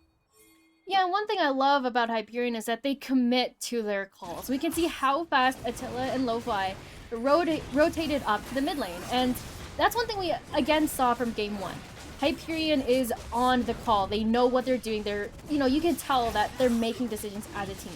That's one thing I noticed a lot of lower teams, you know, they just do or they don't do, is that when we're making calls, sometimes people just say, well, we're fighting, we're not fighting, like, I don't know, and then, you know, you don't have much time to make a decision. And I've seen just Hyperion again and again. They know what the call is. They know what they're doing. And it was really evident. We saw all the rotations and a lot of, you know, just really well-coordinated gameplay from the side of Hyperion, which I'm, you know, you don't see all the time. Only uncoordinated thing was the triple flashes. I don't think we need to send 3 people, right? A little too much. But yeah, as now we see in the top side, Tomorrow is really low. He's trying to trade autos. He's gonna die actually. There Yep, it bye. is. And I saw it coming. that's a single dingle. That's a single dingle, a solo bolo, as you like to say. As Merit might be looking to, you know, get some more stacks, get maybe a free kill. Yeah, Merit here on the top side, maybe looking for the kill on the Swan Ronson. He does have the ghost. He's going to pop it. Now he's going to try to run away. We'll see if he's going to be able to. That's going to be the flash coming out of Merit. And they just need one more auto, but he's so fast as he will get out alive. Oh my goodness, Clutch, what is that? That was just illegal activity. That's the biggest, I've heard Captain Flowers say this once, the biggest counterplay to any kind of, you know, any kind of bad play is to right-click the other way. So, Swan Ronson, he knew what was up. He, you know, pressed the ghost, ran away, and that obviously worked out for him. So, instead of trying to fight, but it was a really good response from the side of Hyperion. I love the TP. You know, Merit and Tomorrow saw what was happening. They knew that could have been a kill if Nasus wasn't so, like, illegally fast. Yeah, that guy was zooming. He was going pretty fast in the top lane. Yeah, but same strategy in this game. The game is a lot closer. It's for sure winnable for them. And for the side of Hyperion, obviously, we're going to see a solo bolo onto Min in the mid lane. The Chels hitting the outplay button with the arm. Meanwhile, on the bot side, Attila is going to take some damage. They're going to be looking on a Lo-Fi Foot Fetish. Remember, they do not have the flashes. They're going to be running onto Attila. The hero's entrance will come out. He will be able to pick up one, and now we'll see Smokey if he's going to run down Lo-Fi Foot Fetish. Looks like the answer is no. In the top lane, it's a single dingle for the Nasus, as we are going to look at what happens here. So we see, as we see Nasus, he goes in, he tries to run down Tomorrow. Tomorrow doesn't have Meganar, and he goes in, he uses the ult, and he says, bonk, bonk. He slams him with the sword, or the mace, or whatever the hell it is, the spear, and he dies. And now we see Kayn going to run away. The Q misses, but here comes the ult, baby, as that's going to be a kill going to Ashabot, and same strategy, turn it online. Same strategy obviously is coming in, like you said, Clutch with a different strategy this game. I don't know, are we watching the same team as he did in game 1? I feel that this team, they're coming in, you know, you can tell that they're just not tilted. We're like, we are in to win this. And all over the map, I can't really keep up with everything if everyone's fighting all at the same time. But we saw so much happening, so much to break down. First of all, there was Ari, you know, going for the dive, disrespectful to the Malzahar ultimate. Obviously, you know, point and click. Really can't miss that, can't ult a minion. So, really good punish from the side of the Chels. And then in the bot lane, I think, I don't remember the exact sequence of events. I'm pretty sure Bubble Boy ulted, and then I think Lo-Fi Fetish had to use their ulti, like, responsively, and then Attila was already really low. So, I mean, overall, great. Just, I don't even know Clutch anymore. Like, are we actually watching the same team from game number 1? And then, like I said, LPL, Swan Ronson just walks up, press Q, like, same strategy. I think they're really, really trying to fight for this series. And, you know, I'm not going to say no. Yeah, I mean, a win here would be massive for same strategy. 2 and 3 in the standings right now. To beat Hyperion, that then puts you at 3 and 3, and you have the tiebreaker. So winning here is massive. You really need to win this if you want a chance at the playoffs. And they're looking good this game. Now, it's not as big of a lead as Hyperion had in game number 1. They are only down 1k, so definitely a closer game. But this Nasus is starting to get on a line. He's 2-0, and he's only going to get scarier and scarier in this game. Yeah, he's sitting at 180 stacks right now by like the 12-minute mark, which is pretty disgusting if you ask me. I know that Hyperion Shadow, they're looking to make a play in the bot lane. They want this dragon, and Bubble Boy might be getting caught out. Yeah, Bubble Boy, he could be getting cut out. The flash over the walls in the top lane. We saw Solo Bolo, as that's going to be a kill. Actually, he flashes over. Attila flashes in response. That should be the kill. Attila will pick up 1. We'll see if they're going to dive this Sivir, but I don't know. This could be very, very risky. Malz and Vi are pretty close and nearby, so if they dive this, this could go wrong, as actually it looks like they want to stick around. They want to get the rift down. Like I said, meanwhile, in the top side, there was a Solo Bolo. This Nasus is... he's off the leash. True. It's the dog, baby. As we look at this, we see that exactly what happened last time. Tomorrow thinks, all right, I'm just going to kite him down. And then Swan Ronson just says, hey, you want to see something really funny? I'm going to ghost, I'm going to W you, and I'm just going to run at you and slam you. And that is exactly what happened. Gnar didn't even flash, he just died. So well played from Swan Ronson. He is so big here. As now we're going to potentially see a fight for the dragon here, but they are pretty low. They just use the Ari. This actually might be a disaster for the side of Hyperion. Yeah, they're really low. They need to get out of here. If they try to fight this, they're all going to die, even though it's 4v3. So we'll have to see if that is what's going to happen. That's going to be the ult, the charm onto Sivir, actually. Sivir needs to run away. That's going to be the ult. Sivir is going to die. Now, meanwhile, in the pit, we're going to see the fight come through. The set, the huge pullback. That's going to be the Haymaker going through. As we see Malzahar getting so much value here. The ultimate is going to go onto the Tristana. The double ult being used. He's ticking down. Attila is going to live. Lo-Fi Foot Fetish will go down. And same strategy, are able to pick up 2 kills. The charm comes through on to Bubble Boy. The flash E from the Malzahar. He finds the kill onto Attila. And that is another one going over for same strategy. And just like I said, it is a disaster. Tomorrow is down 3 levels into the top lane. This is just a disaster for Hyperion. Like, oh my goodness, Clutch. We're seeing, okay. Let's take a look at the dragon fight one more time. It's going to the replay. Like, just take a look at this. Like you said, Clutch, everyone is way too low. We just don't have the resource. We don't have Tristana ulti. We don't have the Spirit Rush. We don't have anything. Okay, this is a little unlucky. Bit of a greedy path, if you ask me. But that showstopper is everything. That huge low, huge damage. And, you know, Hyperion just have to run for the hills. This, I like the valiant effort from, you know, Lo-Fi here. But, again, it was... not the best, as we're seeing another fight in the top lane. Yeah, we're looking back in the top lane. Tomorrow, buddy, I don't even know if you're safe under your own tower. As Swan Ronson is just going to flash on him. He is dead. Ashabat will pick up the kill. And Xernean, this is why I do not like Gnar in IBS. I just think it is the biggest bait pick in the world, because you pick Gnar and it's like you got to play range versus melee. You have to know how to space. And it's just so hard to execute this. You have so many things to worry about. You have to know how to space. You have to know how to manage the Narbar. As we're going to see a 2v3 Merit, maybe looking to make a play into the bot side. Bubble Boy, he's going to try to stay alive. He's going to use the W. He's probably going to be going down. Now we're going to see the TPs coming out from the side of both of these teams. It's a party in the bot lane. And looks like it only will be a 1-0, but so much committed for Hyperion. Oh my goodness, Clutch. This could be a big dive, but like I said, Hyperion, they commit the TPs. They say, okay, we have to take this tower. And Nasus is, I think he didn't get every single plate on the tower. I think he got maybe 3 or 4. But like you said, Nara is a really hard champion to really pilot at a lower level because you have the Nara, you have to play ranged and Smokey. Yeah, he's going to be playing the range. Smokey's just going to go down to the Ahri. Meanwhile, the ult is going to come out from the Malzahar. Nicely played. Tomorrow, the heal from Attila will keep him alive. The hero play, as now Merit will go down. I don't know why Tomorrow used the ultimate, but he's using it for fun. As meanwhile, Nasus, the dog, D. Kane in the top lane, is just stacking it up. Almost has 300. Got the tower. This Nasus is... He's unchained. He's off the chains.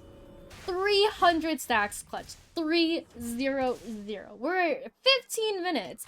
Like 5 minutes ago, this guy had like 180 or something, you know? And Nasus is so hard to defend when your Gnar obviously cannot hold up against him in the side lane. You're gonna have to send 3 people, like at minimum, to even, you know, pose a threat to this guy.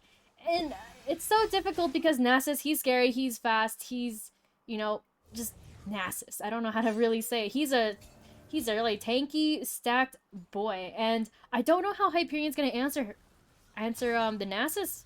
But other than that, Ashabot. Okay. It needs to be careful, but now Nasus has Divine Sunder, and I believe, correct me if I'm wrong, Divine Sunder was nerfed for range, as it actually doesn't even matter. Now Ashabot gonna have to flash away, but here comes the dog, as Swan Ronson's gonna be going in 1v5. Maybe a little bit too much, as actually he almost takes down Merit in a 1v5. They have to use everything to kill him. Bit of a misposition from Swan Ronson as he gives over a shutdown. So bit of a mistake as we see Sivir on the bot side. Bit of a communication error from the same strategy in that one. But you saw 1v5 and Nasus was almost able to trade 1-for-1. If they take a 5v5, oh my god. If Nasus is able to get onto Attila, so Swan Ronson, you know, he just withers Attila. Attila can run, but he cannot hide. You have the rocket jump. If you don't have flash, you're just a fish out of the water. You can't get anywhere. You don't have any other, you don't have like a thrash lantern. You don't have any like other, you know, form of escape. And I'm really wanting to see Swan Ronson like really just try and get the angle onto Attila in these fights, because I think Attila right now is the biggest threat for the side of Hyperion. Yeah, for sure. Attila has been doing exceptional this series, and I think Low-Fi Foot Fetish has been too, which is expected, right? Hyperion Origins bot lane, #1 in EJO. You expect this bot lane to win, and they have been. They've been doing a good job. However, the rest of their team, as a Smokey might be caught out, he's going to walk away with On the Hunt.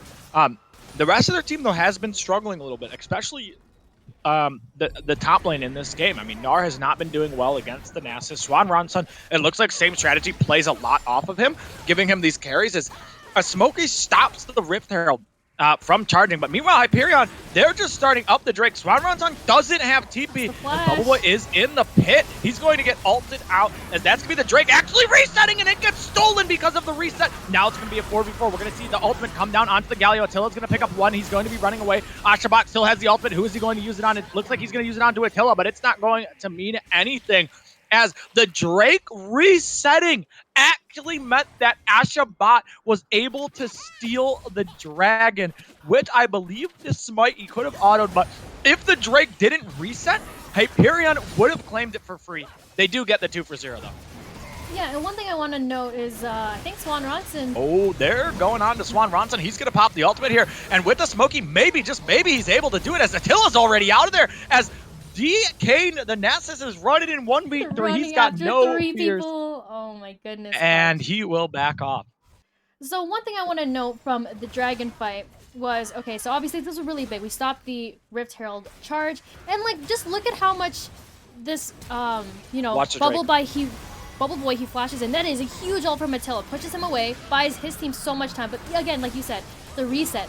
They get the dragon. This is a really great fight if Swan Ronson was here. Swan Ronson doesn't have the doesn't have the TP. He has to run down to this fight. I think if Swan Ronson was here, this fight would have been much better for the side of same strategy. But the steal on the Drake I think is one of the biggest pluses, stopping the Rift Herald charge. So not all is lost. And I think same strategy. They're still posing a really big fight. They're only up by not a lot of gold. I think like 500 gold or something, if my quick math is somewhat correct. I think they're tied up again in kills. Yep. I think Riot Games needs to add a patience bar to Drake because like the amount of times that the Drake resets is like insane. It'll just like randomly reset and you're like, whoa! As literally it reset and Hyperion didn't get it. It was like the most unlucky thing I've ever seen. Hyperion's actually just cursed this game. I've seen like Rift Herald walk all the way to like the blue buff on blue side and like not reset. I don't know. It's really weird. No. Definitely needs Riot Games, man. Small indie company. Small indie company. So I think that same strategy might be looking to try and maybe set up clear some vision around this Baron. As Bubble Boy, he's doing some of the sit-ups. Oh, Attila has to use the rocket jump. Yeah, Attila now has to jump. Swan Ronson is here. This is a 3v5. The Wither will be coming out. Swan Ronson is going to get ulted away. Bubble Boy is going to run back into this team. Kane uses the ultimate. He needs to be careful as Merit actually is going to be looking for the fight. That's a huge dunk down, and now watch Swan Ronson. He's the carry. Attila getting a lot of damage down on Ashabot. That's going to be them going into the back line. As low 5-foot fetish is going to be running away. As now we see DK, and he's stacking, he's smacking, as he will be able to find one. Now it's going to be turned around. That's going to be Malzahar going to be used. Ari going to be going in. Double kill going over to the Chels. Now watch Meganar. Will he be able to find anything? He misses the ult. The Chels is the last one alive. The superstar, as I don't think it will be enough. That's a quadra kill going over to Attila. Holy moly, Clutch. I have no idea how you kept talking through all of that. That was rap god Clutch right there. But that fight was huge. Like, what just happened? Swan Ronson, he lived so long, like illegally long in that fight. Obviously, we see the hero's entrance. That's biggest, huge taunt. One thing I want to note as well was, look at Ashabot. He's got the time, little time bomb on him. And Attila, he is kiting. He is doing so well spacing in this fight. And Swan Ronson, now he dies. And this is where I think the fight falls apart for the side of same strategy. We have no more damage, and the Chels is just alone. And like you said, that is a quadra kill going over to Attila. Yeah, Attila able to pick up the quadra. I'm just waiting for EDL, like last season, the finals, when we had like a 50-second fight, remember with Sion?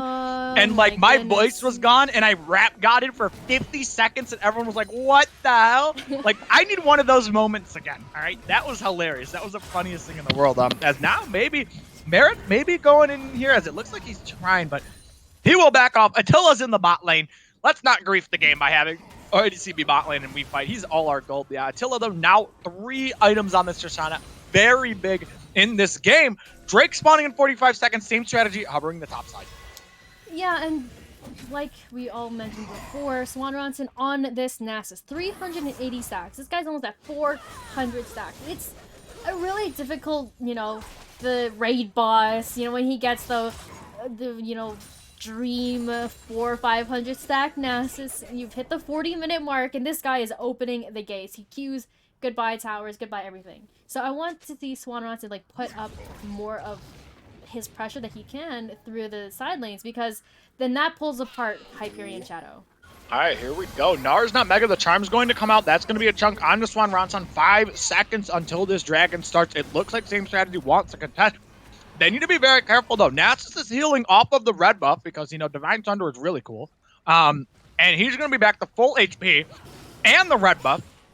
However, Hyperion does have the choke, as now they're going to be looking to fight, and the fight's going to come out as that's going to be one ulted. That's when the hero's entrance going to be coming out, and Dichels will be able to trade 1-to-1 for 1. Watch the Meganar. He's going to get ulted back. He won't be able to find a lot of damage. Now let's be the taunt. Attila's staying alive. Attila's kiting. He's going to get flashed out by the Nasus. He's going to be going down. That's a lot of damage for Hyperion. Going to be double down. That's a double kill for Swan Ronson. They don't have the damage to kill him. He's going to be going on a killing spree. He's running down to 1. That's a triple kill for Swan Ronson, and like you said, if he gets on top of Attila like he did with the flash, he's just going to get one shot, and Swan Ronson on this Nasus going to save the game. He is going to get a triple kill, and now it looks like the side of same strategy will be able to get the dragon.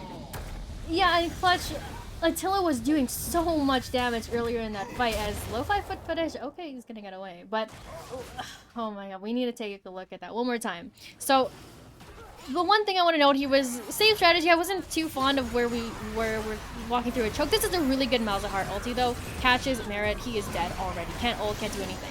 This Gnar ulti towards the back is a little bit of a question mark for me too, but look at just Swanronson. Attila, nothing, no peel, no jump, no flash, no nothing, and he's just dead. And Swanronson just lays down the cane. And there is nothing they can do. There's so much damage. This Nasus, they need just something to answer him. Yeah, and Nasus now with the Hullbreaker is even scarier in a side lane. Like, I seriously don't think anyone can match Nasus. He has the Frozen Heart now. This guy's an actual raid boss. He can split push, and they have to send probably 3 people. I don't even think 2. They need to send 3 to deal with this guy because he is so strong in this game. And we're not even talking about how Malzahar is extremely fed. He's 7-3 on the Malz. The Chels has been doing exceptionally well. And for the side Hyperion, you have to peel Attila at all costs. Like, if you need to keep him alive, he is all your damage. Otherwise, if Attila dies, you're screwed. You don't have the damage to deal with Nasus. Nasus will just laugh as he heals his entire HP bar with the Q, with the Divine Thunder, as now looks like Hyperion maybe looking for a fight. Onto the Vi will dash over the wall. And now they're going to be playing towards the Baron. Same strategy on Drake point here in 3 minutes. We see the TP actually come out from the Gnar, as this might be a fight. Remember, Nasus isn't here, and now that's going to be the fight coming through from the side Hyperion. This could be huge. Bubble Boy's walking the other way. He's going to try to divert the team's attention, as that's going to be Ashabat. If he dies, that is going to be the Baroness. He's going to turn on a Merit. He will trade 1 for 1, as now Smokey is going to get ran down by Tomorrow. Tomorrow will be able to pick up the kill. And now, for Hyperion, they get the 3 for 1, but look at Nasus as he's still splitting in the bot side. 500 stats, Oh, Malzahar, baby! hold on. Malzahar is getting engaged on, and he just dies. On the top side, he just ends up trying to stop the backs. Now, Malzahar was like, all right, if I stop the backs, Nasus is going to get so much value. So he walks up, but he just doesn't realize that, hey, guys, we're just going to turn on to you, and you're dead. He just gets blown up. He goes down. But yeah, like we said, Nasus is just splitting away. He's got the Hullbreaker. He's going to ult even. He is running it down. He wants as much damage as he can get onto this these towers. He's only able to pick up 1. Now he's looking for Tomorrow. And Tomorrow, I don't know if you're going to win this one. He will be able to stay alive. But yeah, Swanronson kind of uncontested in the side lane. He is doing so much work for same strategy. It looks like this might kind of turn into a base race here, as for the side of Hyperion, I don't think they win. They might get engaged on. If they die here, it could be the game. And now it looks like Kayn has back. Nasus does not have the ultimate. Does he have enough healing is the question. He's going to be going on to Merit. It's going to be a 2v1. He's going to get CC locked against the wall. So much healing coming out. Can Swanronson do this? He's healing. That's going to be the TP from the Malzahar. He's staying alive. He's sustaining through all this damage. Hyperion hasn't backed yet. Merit might be going down. He's running away. He's going to get withered. Merit will die. And now Attila's going to be jumping in. But Attila, I don't know if you want to jump in. He's going to get ulted by Malzahar. And he will be able to trade 1 for 1 as Malzahar is staying alive. It's a 2v1 now that Chelsea's trying to take Tomorrow with them. Will he be able to? The answer is no. And what a... Oh my... All the events just going down in that one. Oh my god. Oh my goodness. Clutch, what just happened? Swanronson, he was 1v2ing for so long. Dude was just sustaining. Every time he pressed Q, they were just tickling him. He got like 500 more health, and he was taking like 200 plus 500. Like, and the TP, I really like the TP from the Chels, but from there on, I think maybe the Chels had to have tried to escort Swanronson out instead of, you know, trying to continue the fight. I love that, you know, that's going to be the Baron strategy. Good response from them, but again, that fight was really something else. Oh my goodness. I love the Attila answer. Attila jumped in, and T'Challa was like, okay, thanks for just jumping right into range for my ulti. Click, and you know, obviously Attila goes down, big punish from him, but Clutch, Hyperion is going to take, you know, look to take this Drake. Yep. Obviously, same strategy is on the soul point. This is huge. Same strategy wants this dragon. Hyperion does not want to give it. Yeah, this, what is Gnar doing? Guys, hello? Gnar's in the top lane. There's 15 seconds. We're going to lose the soul. Gnar's now backing. For the side of same strategy, they could just take a fight or start the Drake right away. Gnar, cannot get here, and it looks like that's what's going to happen. That's going to be the ult coming down. Hyperion, what is your Gnar doing? As now that's just going to be 3 kills over the same strategy. The mistake from Tomorrow. They're flashing forward. Swan Ronson wants the kill onto Min, going to get slowed. Min will be going down for sure. They try to flash away, but that's the shutdown going over to the Nasus. Meanwhile, looks like Sivir is getting 1v1 by the Gnar. Sivir does go down, so Tomorrow is able to pick one up. But Ashabat will just walk into him. They're going to be going on to Tomorrow. Tomorrow will die. That's the ace to the side of same strategy. Oh my goodness, Clutch is the Tomorrow thing like, yeah, I have TP, guys, don't worry, I'll go top. And then like 15 seconds to Drake, he's like, oh, guys, I actually don't have TP. And that forced Hyperion, they have to fight this. It's soul you're giving up. And it was just a losing fight from the beginning because one Gnar was not there. And I love just, you know, same strategy. They know we just gotta run at them. Attila just gets absolutely slammed by the Nasus Kayn and everything. And it's just so much damage out of the Wazoo. Like, they can't even do anything. Same strategy just runs over them basically at this point. They're up almost like 3k. But they're only up 1 kill, and they're tied in towers. They're so much stronger, I feel, than Hyperion right now, despite, you know, being so close in all of these other numbers on the scoreboard. Yeah, and one thing I wanted to point out that I wasn't able to talk about earlier, Hyperion has no anti-heal. It's only on Galio. Like, they literally have no anti-heal against Ocean Soul Divine Sunderer Nasus. No. Guys! Wink, wink, nudge, nudge. Might need some anti-heal. But yeah, I'm not one to flame, but I'm going to flame. What was Gnar doing? Why is he in the top lane with no TP? Like, he must have thought he had TP. Like, it just seemed like miscommunication. And I don't like saying that's going to be the play that loses you the game, but that might single-handedly be the play that loses you the game. You now lost Ocean Soul against a Nasus. Like, same strategy should be able to win this game. They are extremely heavily favored. They should be able to. And if they lose this game, you'd seriously need to question what's going on because they are very far ahead. I mean, Ari cannot match Nasus, as you can see. 1Q just half health there, and that's not even without the ult. As now we see the TPs, they are going to try to 5-man the Nasus, or 4-man. They're gonna, but I don't know. Ocean Soul Nasus with no Grievous. This is going to be very difficult. If he can get onto Attila, maybe it's turnable. He's going to be going for the 1v4. And now we see the TPs coming, and he actually is going to go down. There's enough damage, so they have slain the beast. As now the Chels does need to run away, and he is going to probably go down here. Won't be able to find anything. And first off, why is Nash that far pushed when his team can't really respond? I appreciate the effort from the Chels. He realizes, hey guys, like, this is our carry and we need to play towards our carry, but Nasus is way too far pushed. He doesn't have his other teammates nearby. They were, I believe, coming back from base or just coming back on the map and pushing the wave. So Swan Ronson, with a bit of an error in the top lane, does give Hyperion some gold, but like, you're gonna need a lot more of those if you want to win this game. Yeah, Clutch, I was looking a little too solo queue for my taste. The one thing I did see, though, was Swan Ronson did drop the ward for the Chels to TP, but it was much too late. Like, TPing, right, he was already dead by the time his TP finished channeling. And, like you said, his team is not in position to fight. There's nothing they can trade for. If you're seeing that your opponent is sending 4 or 5 people up to your Nasus, normally you want to, like, take a tower, take an objective, but nothing was up.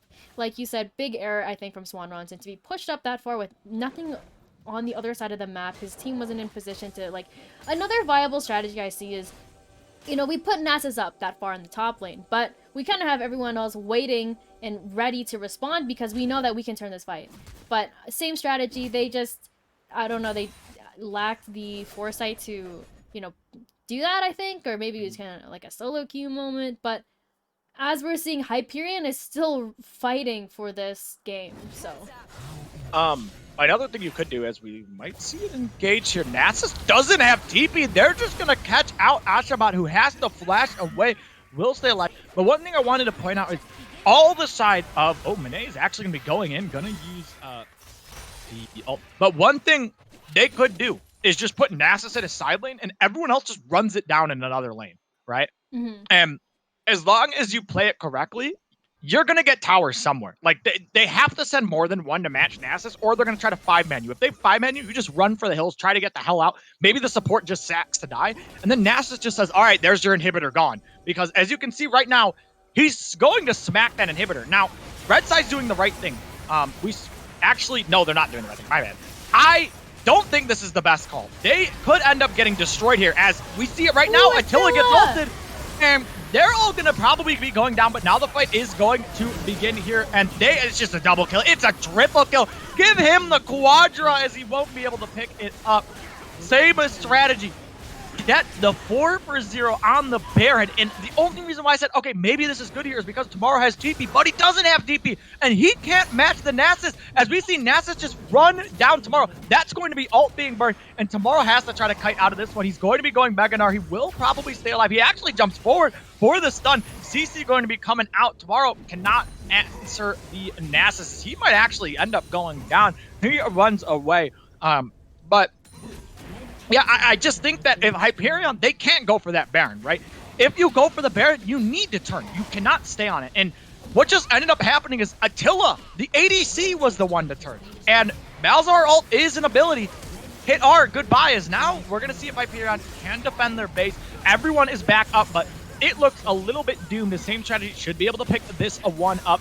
Looks like the side of same strategy, trying to play it safe. That's going to be the Baron minions flooding the base here as red side. Hyperion needs to pick something. They have to go, or they're just going to lose to the minions. The tower is almost gone. It's almost open Nexus, but same strategy are just going to walk away. They're going to be going for the Elder, though. They should be able to pick it up. Hyperion, they need to contest this Elder, or they're going to lose the game. And it's looking like they're not going to contest. Elder Dragon is up. Exactly, Clutch. I don't think they can contest this. Like you said, the call was wrong. You had to turn on that fight. The biggest thing was that the Chels just walks up and ults Attila, and Attila is just instantly gone. And look at that, that's Elder. Bye. Goodbye, Lo-Fi. Like, what can you do? And this game is looking really, really doomed for the side of Hyperion Shadow. Oh my goodness, Nasus, he's got 729 stacks. This guy's almost at the 40-minute dream, Clutch. What can you do? Yeah, I mean, it all just went south when Tomorrow didn't have TP. As now we see Attila jumps in, he's like, wait a minute, no! They're probably going to be going for some kills. He dives the fountain, he will die. Merit will fall to Elder, and same strategy is going to be taking game number 2 to tie it up. Oh my goodness, Clutch, that is a huge, huge game. Same strategy is still fighting and fighting for this series. Pulling themselves to a 1-1. Obviously, this game was not as much of a stomp as game 1 was for Hyperion, but they're really showing up to the plate, and, you know, they're saying, hey, we're here to play some League of Legends, you know, and oh my god, look at the damage to towers. Attila obviously is a tower, you know, just monster, as the Tristana always is, but the Nasus, 9,000 damage. It's just disgusting. I don't know how else to really say it. Yeah, I mean, Nasus was just a huge problem. I don't think he's getting Nasus again. I think it's going to be banned away. Hyperion Origin, they need to figure out something, because Merit this game was not the same Merit as the first game, right? He got his 2 champions banned away, and he just didn't look like he was the same player. So Hyperion Origin, or Hyperion Shadow, sorry, they have to figure something out. They've got to get something going for themselves. As same strategy, they found something that works. And it's all going to come down to game 3. This is where it's at. I mean, same strategy, win this game. They improved to 3-3. They tie Hyperion. They have the head-to-head. They're looking good for playoffs. Same strategy, lose. Hyperion wins. Same strategy might be out of the playoff contention. So this is their season right here. Same strategy. They win game 2. They force a game number 3, and it's going to be absolutely massive that they take the 3rd game. Yeah, and Clutch, this is just massive. You know, obviously not going to get the Nasus again. And like I said, I just kind of called it.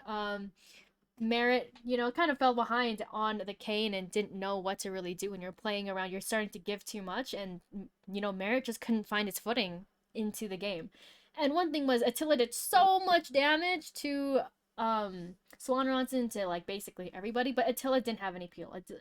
He didn't have any protection.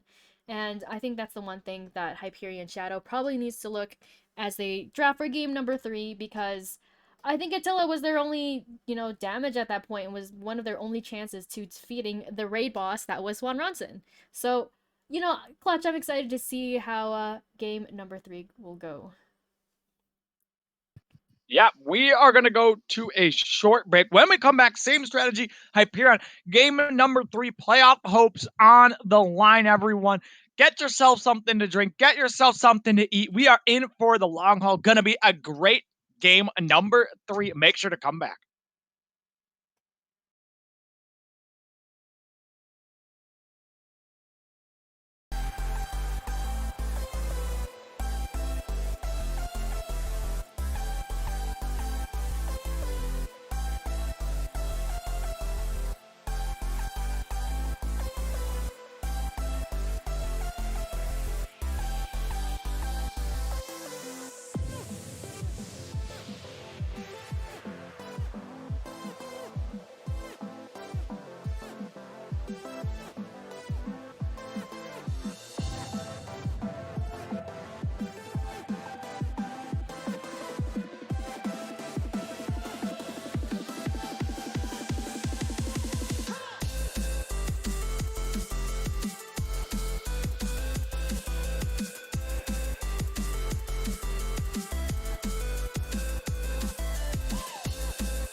The silence fades into the night. Coyotes sing at the moonlight. These open highways are calling our name, and now it's time for us to escape. Feel the wind touch our face.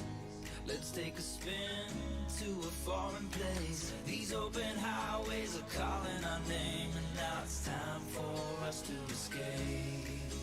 Escape to a world we don't know. Escape into the great unknown. Escape to a world we don't know. Escape into the great unknown. Escape, let's escape. Let's escape. Let's escape.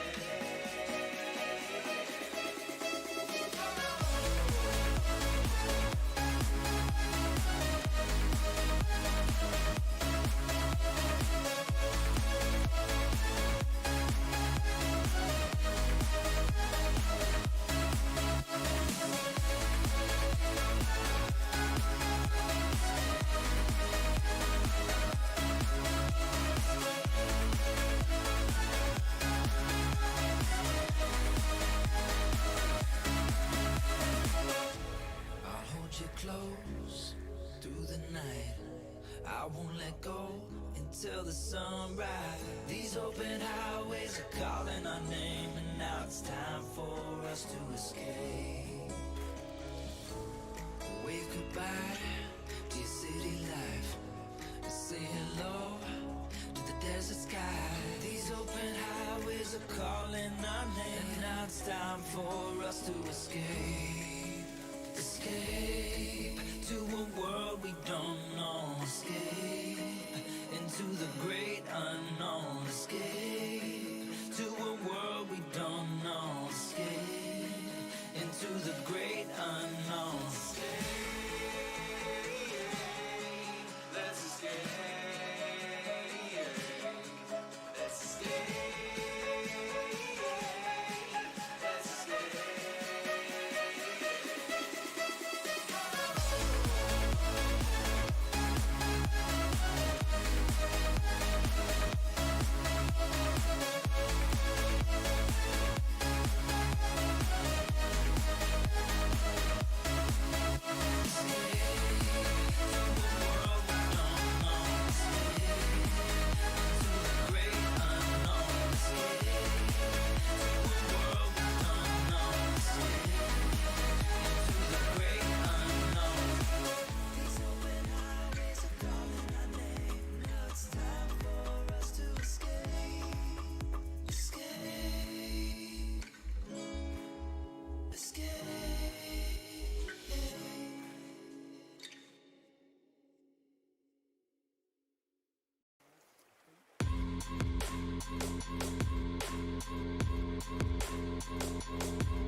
Like the attention, girl, I know you. But you're everything I want in life. We're fighting danger like Kung Fu. The love I feel is deep inside. The others don't matter. It's honestly us against the world. We're the perfect team. You're my dream, and I just want it. Can't get to myself. Can't get to myself. Can't get to myself. To myself. Can't get to myself. Can't get to myself. Can't get to myself. To myself. Can't get to myself. Can't get to myself. To myself. Can't get to myself. Can't get to myself. Can't get to myself. Baby, if you ever need a helper, you should know that I'll be there day and night. Nobody else can love you better. I'm here just to treat you right. You're the reason I'm alive. You're the only pain I can endure. And when you're not here, you're my dream, but I just want it. Yeah, I just wanna. You're my dream, but I just want it. Can't get to myself. Can't get to myself. Can't get to myself. To myself. Can't get to myself. Can't get to myself. Can't get to myself. To myself. Can't get to myself. Can't get to myself. To myself. Can't get to myself. Can't get to myself. Can't get to myself. But I just want it. Deep inside, I knew from the start, you my bunny, I'm your Clark. From now to eternity, I give you all my heart. We are meant to be, it's clear to see. My love is bigger than I thought. I got everything I want when I hold you with my arms. Now this don't matter, my love and my pleasure, the key to my treasure. Whatever's the weather, day up and night with you till I die. How many times for you I'ma try? Want you to notice the one and I know this perfect soulmate. I wanna show it my best friend. She saved my life, my happy end in hard times.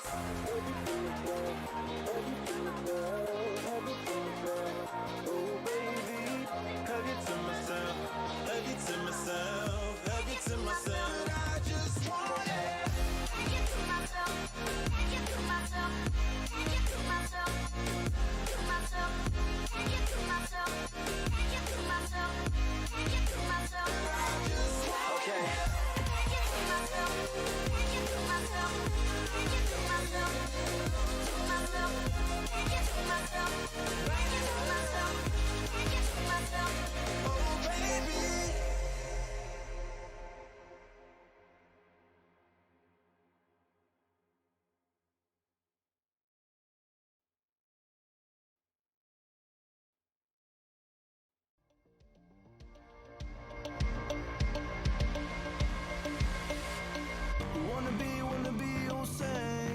trying hard to be someone else. All we want is please. Giving us, giving no time to breathe. This is our identity.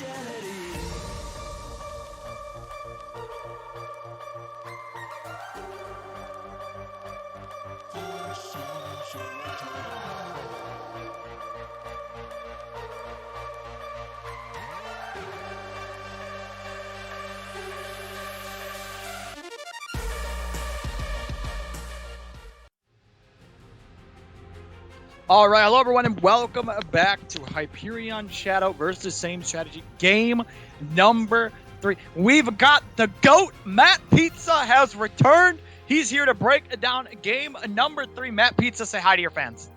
Hello, I'm back. I took a quick exam, a quick and easy, 100%, a quick hundo, and I'm back here. Glad to be on the casting desk again.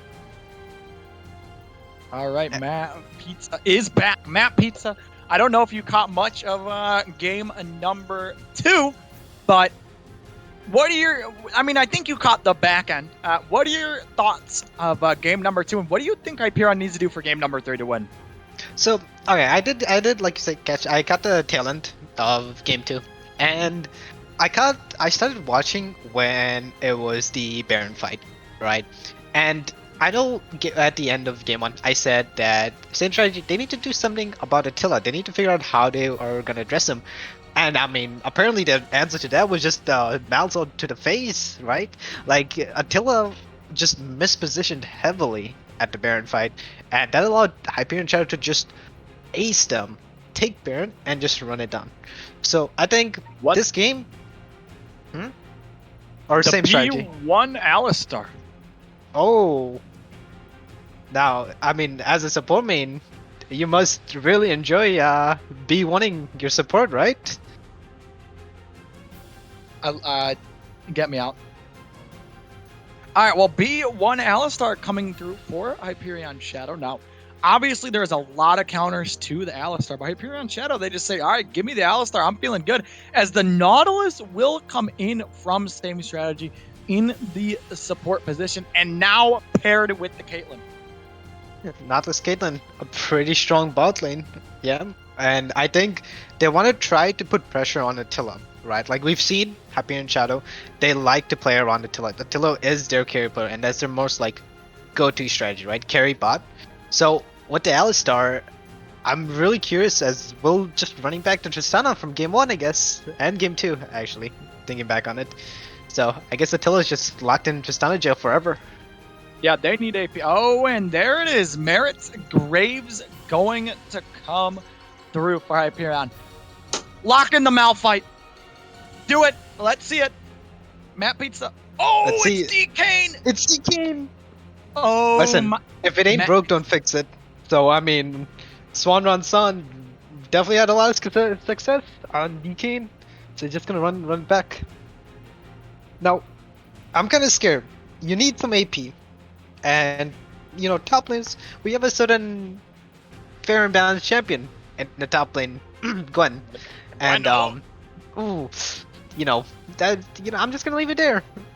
That's an option that Hyperion Shadow has. So, Now, I don't know if tomorrow does play Gwen, but I think a Gwen here would be really nice. And it puts a lot of pressure on Kayn in I lane. think that what's going to end up happening is they're going to pick a AP mid that's going to have a lot of AP damage, and they're going to pick a tank top.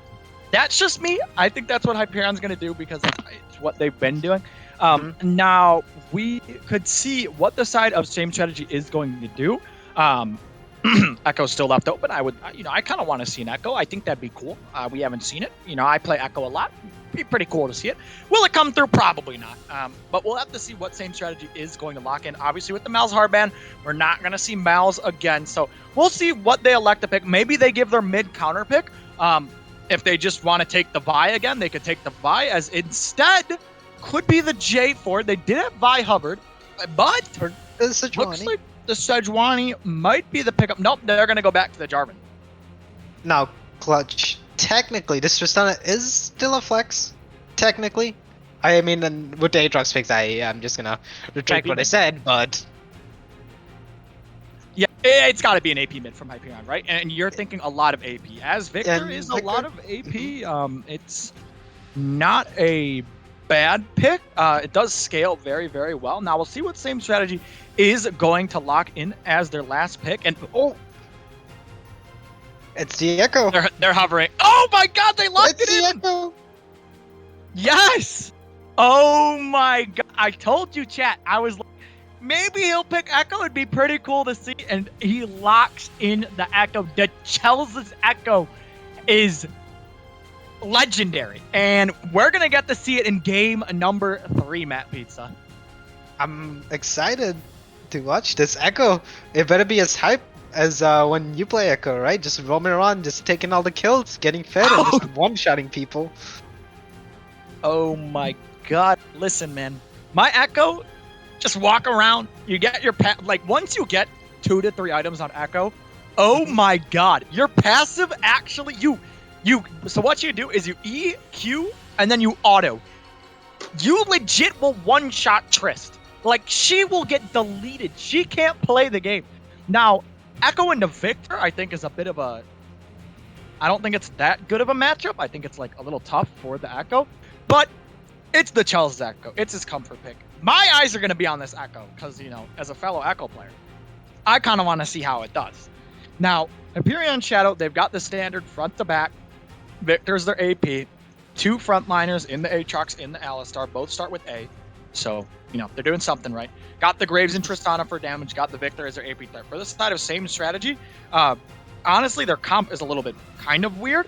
But what I will say, I think they have a very strong 1-3-1 with the Nasus and the Echo, right? You put Echo into a side lane late game. You put Nasus into a side lane late game. Like, they have a very strong 1-3-1.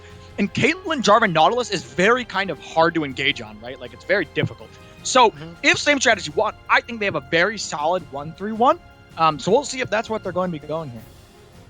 I do have to say, drafting a 1-3-1 comp in IBS, it's a risky move, right? Like, you are hoping that your laners are even or are ahead in order for you to be able to pull off a 1-3-1. And we did give Merit back his Graves, so I am kind of worried about that, right? Like, we saw game 1, Merit just constantly invading, constantly applying the jungle pressure, and was eventually able to put their Asher bot behind enough to the point where he wasn't able to do much. So my eyes are gonna be on the jungle matchup this game, the Graves into J4. And I'm corrected. Echo does beat Victor. I thought like maybe pre-6 it'd be difficult, but post-6, yeah, I mean, I could see Echo just smashing Victor. So the Chels, I'm looking for a single dingle. You know, some solo bolos in the mid lane, you know what I mean? Because this is his pick. It is his signature pick, and I want to see why it's banned. Because otherwise, if it's lackluster, then I'm going to be sad. But we're going to go to a short break. When we come back, same strategy versus Hyperion Shadow. Game number 3 should be a banger, everyone. Get your drinks, get your food, and make sure to tune in just a couple of minutes.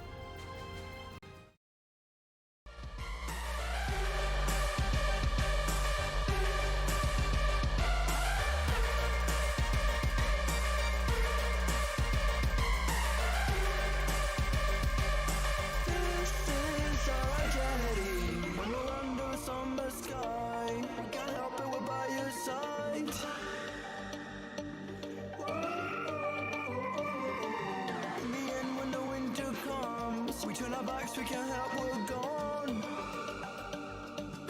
This is our identity.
Sometimes when you're here, I can feel no doubts.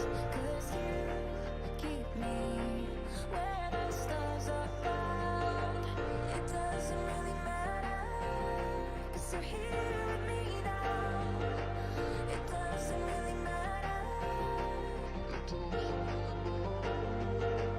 It doesn't really matter, 'cause you're here with me now.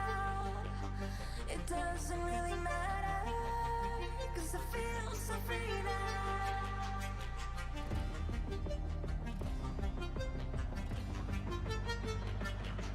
It doesn't really matter.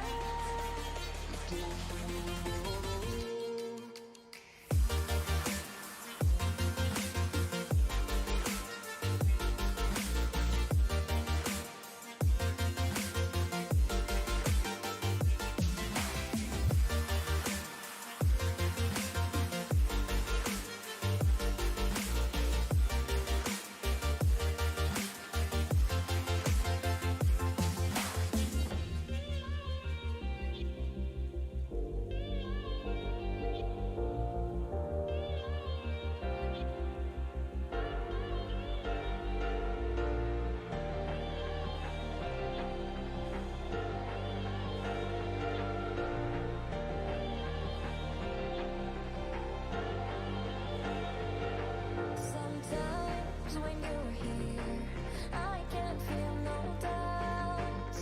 'Cause you keep me where the stars are found. It doesn't really matter, 'cause you're here with me now. It doesn't really matter, 'cause I feel so free now.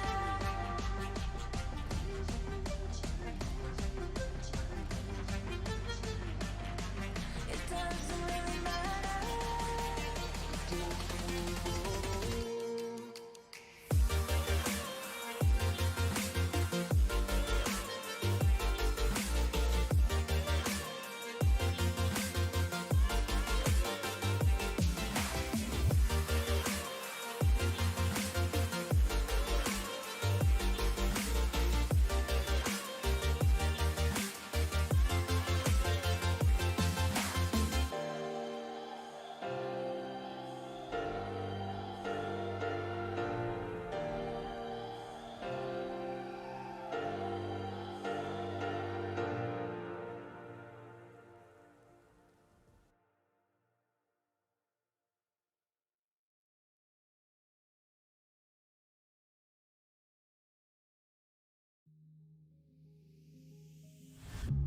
When you feel the world is over,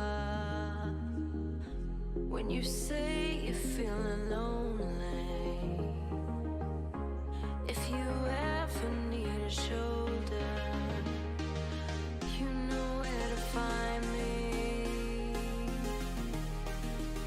Stop chasing all the city lights. Breathe me in, go on and take your bite. Count on me to make you come alive. You know where to find me tonight.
All right, hello everyone, and welcome back to game number 3. EDL Lunari Division Week 7 Hyperion Shadow versus same strategy.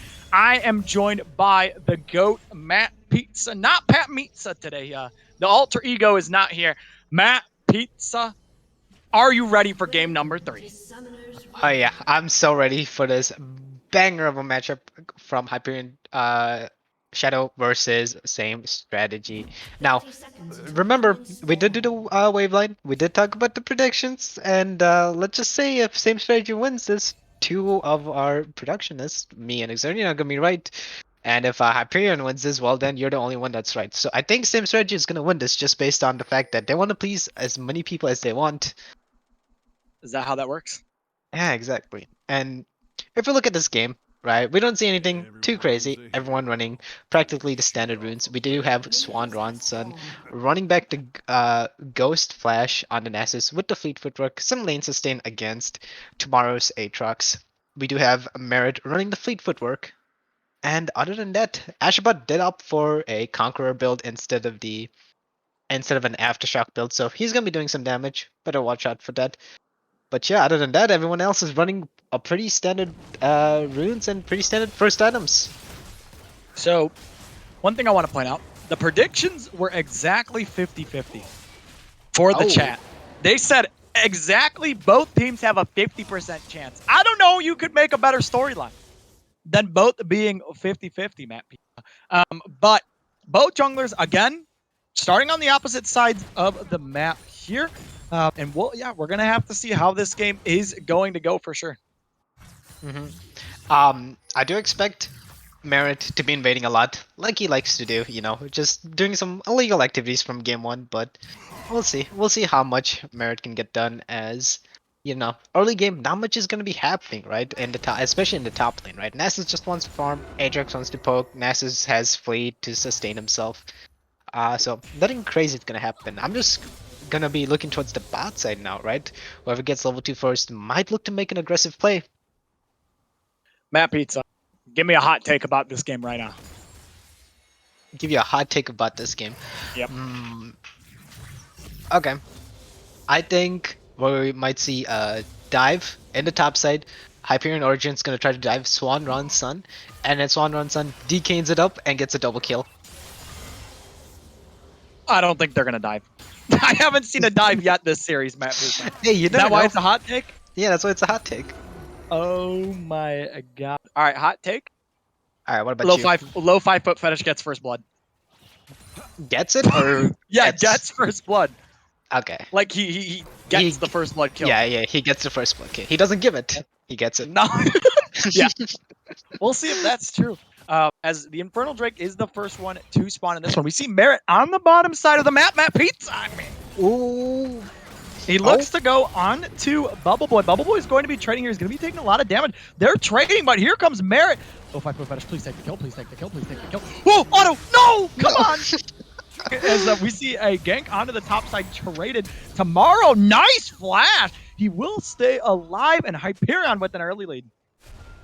We were both like someone, right? We did see a dive in the top side, just wrong team, just flip the matchup a little bit. And we did see bot lane getting first blood, right? That was the kill. That was a good engage by Low 5 Foot Fetish going on to Nautilus. And they didn't have much vision of Graves. I guess they did not realize that he was going to be bot side, and Graves was able to hover and make sure that the kill does go over to Attila.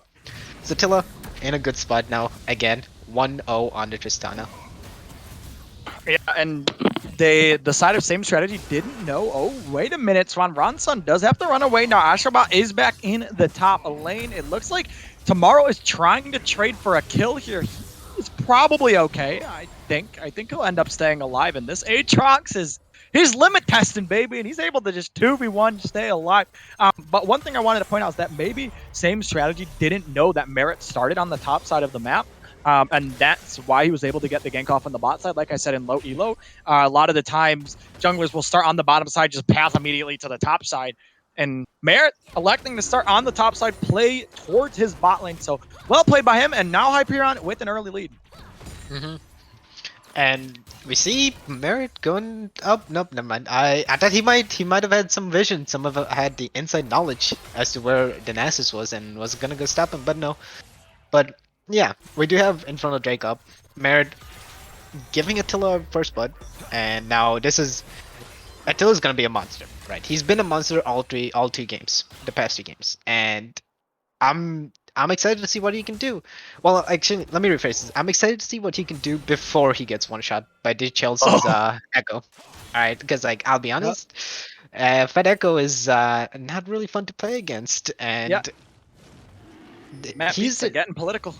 I mean, yeah, like the Chels is the answer to Attila now, right? Like we saw him game 2. Attila or the Chels just phase first ulted Attila. He was just like, yeah, Mal's ult suppressed, you're dead, see you later, Hyperion Origin, we're gonna take this game. And in this game, the Chels is pretty much on the same idea, right? He's just like, yeah, I'm just gonna one-shot you, Attila. I don't care how bad you are. You gotta know your place. You're an ADC. I'm an assassin. I'm just gonna 1, 2, 3, boom, dead. Yeah, and one thing I want to point out is not really relevant to this game, but the other game that is being played this week, TFA did just take a 2-0 over Feed the Dream. So congratulations for TFA. We'll finish the season 6-1, Matt Pizza. So pretty impressive for TFA. That's a pretty good record. And they're now first place, right? As we see a Baron fight. Yep. Yeah, Baron fight. Oh my. Whoa. The Drake is going to start. The Chels. Oh my, just one. Bye-bye Graves, I guess, takes him out. The Chels gets a free kill with the Hextech alternator, man. Once you get that on Echo, you do a lot of bursts. Like, that item's broken on Echo. And he's just able to find Merit, take him out. Nicely played. I think there was a pause for like 0.1 seconds, or maybe I'm seeing something. But yeah, TFA able to take the 2-0. Nicely played by them. Now 6-1. Clinch first place in their division. Congratulations to TFA. And Feed the Dream, unfortunately, now I believe fall to 3-4, 3-3. As we get a little bit of that spectator bug happening. Guys, the game actually ended in 3 minutes. Oh my. And then let me pull up the doc so I can. Yeah, correct me if I'm wrong while I talk about the game. They are 3-3. So TFA, or no, FTD is now 3-3? Yeah, FTD is now 3-3. So this could be an interesting thing, as now we see a 1v1 in the top side. Tomorrow going to be taking some damage against Swan Ronson. We could see a solo bolo single dingle. Is this a repeat, ladies and gentlemen? Swan Ronson is trying to run him down, He doesn't have the wither, and now Merit is on the attack as he's back into the top lane. That's going to be the way they're going to be used. Swan Ronson is running away, has the ghost. He's not even going to use it. He's actually going to turn, get some HP back. But DK and the Nasus chilling in the top lane, almost getting a solo kill. And this Nasus pick is so good for Swan Ronson. He's having a lot of success on it against tomorrow, as Merit needs to be really careful. And yeah, I mean, think about it. Same strategy wins this game. We see some trading in the bot side. I'm never going to get to my point, as that's going to be the Q coming out. Attila jumps right in the hook. Oh, it misses, and Attila flashes forward. He's going to jump out. Bit of a misplay from Bubble Boy. Meanwhile, we see Ashabot going to get chained, going to get pulled back tomorrow. Is going to be taking some damage. Min is now here. We've got the whole entire squad. Ashabot cannot get out of this one. He's going to flag and drag, but he will die, and Merit will pick himself up a kill. Now, Ashabot was so far forward, and the Nasus didn't have much mana, and we also saw that Victor. Oh, wait a minute, what just happened? Single dingle solo bolo! Hold on, we need to see this. As it looks like they saw something onto the Caitlyn, and then a Smokey just said, "It's a single dingle, it's a solo bolo, baby!" in the bot lane. Nice ult. Lo-Fi. Wait, he actually had flash and just didn't use it to block for Attila, so a bit of a miscommunication coming out of the bot lane. But a Smokey finally getting some praise in this series.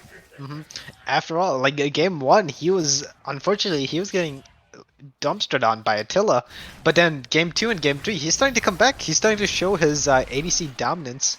As first, Rift Arrow will be going over to the side of Hyperion Shadow. Yeah, and now I can finally maybe get to my point. Maybe not those. The Chels maybe looking for a trade on the Min. Looks like no. But I can finally get to my point, which was that same strategy wins this game. We might have like a 5-way tie for second. Or no, for third, I believe. I think it's that is insane. That every team is. Is this EGL, guys? As we see Swan Ronson, he's going for the Herald here, going to end up taking that one. Ashabot misses the flag and drag as Merit, throws the smoke screen, and now Swan Ronson says, I'm going in! As he runs in after Merit, he will not be able to find anything. And quite a turn of events there. That was something interesting going on, but Hyperion are in the lead about 1K. We see Bubble Boy in the mid lane. Look at the Chels. Oh my god, that's a huge trade. And he still has the Chrono Break for his ultimate. So can use that as Swan Ronson getting some trades on to tomorrow in the top lane. Remember, the playoff implications for this game. Hyperion wins this game. They will take possession of tied for second. And the same strategy most likely needs to win this game to stay alive. As we see Ashabot, he's going to be going in. Team is going to be showing up. Look at the Chels, though, as he's going to be running in. That's already one down. He does have the W coming out for the Chels, but that is just Ashabot going to be going down in this one. Low 5-foot fetish. I believe he's floating in midair. He's an airbender. Oh my god. And his first item, maybe he may be sinning just a wee bit, but he's making use of it. He was on the top center map, got a kill on Ashabot. It's a lot of damage on the mid. But Matt Pizza, I think we need to remake the game. Alistar is, look at him. Oh my, he's floating, Matt Pizza. Get political. Look. It's the center boots. They give you an unfair advantage, right? Please nerf. I knew it. Oh my! It's the mobility boots. It actually gives you hops. You can jump in the air. Oh my! It's GG. As he. Oh my god! I hate it here. He's sitting in the bush. He's ready to go in as he goes in. Oh, nice flash from a Smokey. That was well timed. His low 5-foot fetish does have to pop the ultimate. He's going to be running forward. Nautilus is going to be taking a lot of damage. The heal is not out there for a Smokey. Attila able to pick himself up a kill. Merit is doing so much for this bot lane.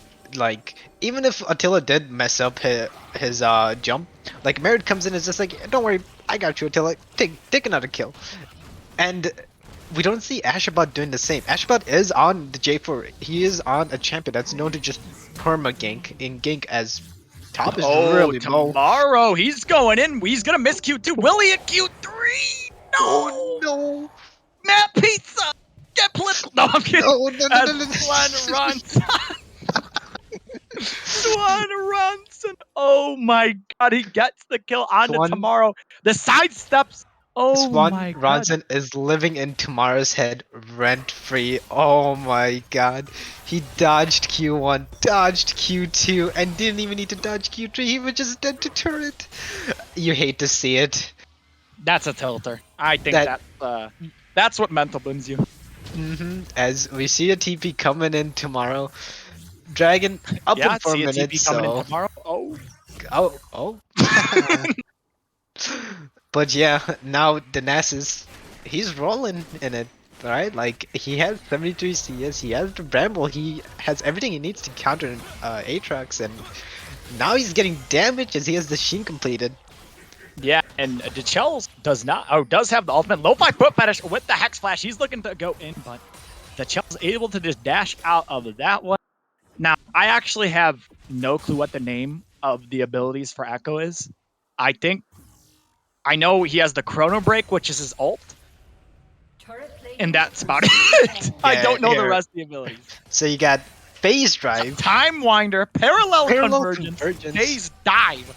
Oh my, yeah, I'm not going to remember all that. Look at the Parallel Convergence. No. the fucking Parallel Phase Time Drive, Winder dive. thing. The Phase Dive. Oh. As now we actually see a 1v1 in the top side tomorrow. Will he pop the ultimate? And it looks like he's going to pop the ult. Now we've got a 1v1. It looks like we'll have to see who's going to win. Swan Ronson doing a lot of damage tomorrow. He needs to be careful as he is going to get solo, bolo, single, dingled in the top lane. Meanwhile, now they're looking for Merit as he has to burn the flash. Now Victor is here. Victor is going to pop the ultimate, but look at the Chels though. The Chels, he's looking for the one shot onto Merit. As that's going to be the Q coming out from the Chels as he will get some burst down onto Merit. Merit staying alive with the lifesteal as the W will be used. He needs the ult as he doesn't. It's Jensen in the mid lane as the parallel convergence was coming down. He wasn't able to get the chrono break. Meanwhile, on the bot side, Attila finds a kill, and now Nautilus is going forward trying to kill Attila, but he just does not have enough damage. Bubble Boy will also fall. It's a disaster, Map Pizza, all over the map for Same It's a disaster Strategy. for the side of Same Strategy. You hate to see it. Let's look back on this top lane fight, right? We see Swan Ronson getting a solo kill on Tomorrow. He had to burn both his ulti and go. So now you have a ultless Nessus. And little fact, his Q is now back to its normal CD, because when you ult a Nessus, you have a half-British CD. So we see Details trying to make the play, trying to make the hero play. Swan Ronson trying to survive. But Merit, look at this kiting. He's kiting so well, kiting up the Chels. And Chels just doesn't ult. He thought he could get the kill, but unfortunately he doesn't secure it and just Jensen his ult. Matt Pizza, is this the correct timeline? I don't think so. Do we need some re-zero in here or what? I don't think this is the correct timeline. I think I want a timeline where Same Strategy is ahead at this moment in time. Because right now, I mean, you have a 3-1-2 Graves and you have a 5-1 Tristana. It looks like they might. Graves. Yeah, looks like they're going to try to go for this top tower here for the side of Hyperion. Swan Ronson does need to be a bit careful. Looks like he should be able to clear the wave. Stack check 189 at 16 minutes, so pretty good for Swan Ronson. Stacking it up now is 200, so he eventually will become an unkillable machine. But Same Strategy has to hold out to that point. Now, the good news is their carries are actually pretty strong. In the Echo, the Caitlyn, and the Nasus, they do have all the kills, which is kind of who you want the kills on. Nasus and Jarvan, unfortunately, not really doing too much in this game. So Same Strategy can slow the pace of the game down. They can try to stall it out, possibly towards 30 minutes. They might have a good chance as the Chels is going to be going in. That is already the ultimate burn from the Victor. Now, will he use the ult? The Chels does ult with barely any HP. He's going to throw down the W as now Bubble Boy has to run away. Attila's going in. That will be one. That'll probably be two as Attila jumps in. He's going to get rooted, though. He does have the jump. He gets rooted again as someone's going to tank tower for him, so Attila doesn't go down. It's a 2-for-0 for the side of Hyperion. And Hyperion was just able to collapse so well onto Same Strategy's mistakes, right? The Chills overextended himself trying to get the kill onto Minami, and he just paid a price for it. He chrono braked back, and Attila was just there like, hey, what's up? Yeah. I'm an ADC and you're dead. Yeah, Attila 7-1 on the Tristana in this game. He is so strong for his team.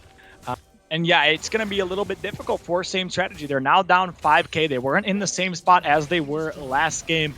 And it's very difficult for them. Now, they picked up the Drake, obviously. Ocean Soul for Hyperion, very good.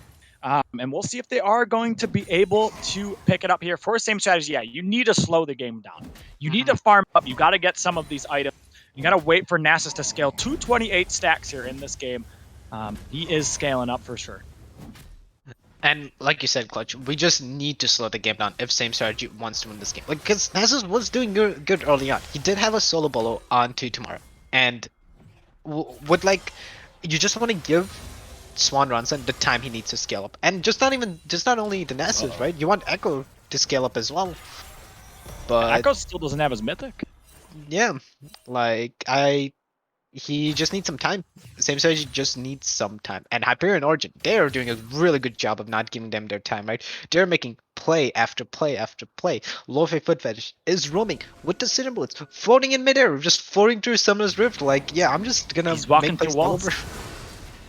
Now we see them going to be engaging onto Tomorrow on the top side. He's going to use the World Ender. He's going to try to get away. That's going to be the Flash Burn. Swan Ronson going to run him down with the Ghost with the Flash. Will he be able to pick up the kill? So Tomorrow is staying alive, and here comes the superhero Lo-Fi Foot Fetish trying to turn this one around. The boys are on their way for Hyperion. Swan Ronson, he's going to be going down for sure. Ashabot has to get out of there because if he stays, he will face the same fate as Swan Ronson. Merit on a rampage will pick up the kill, and Hyperion gets a pick in the top side.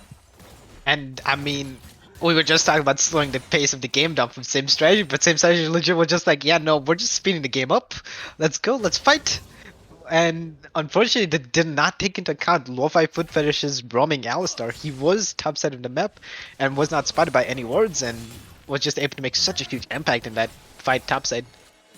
Yeah, for sure. Lo-Fi Foot Fetish has been playing exceptionally well this game. 100%.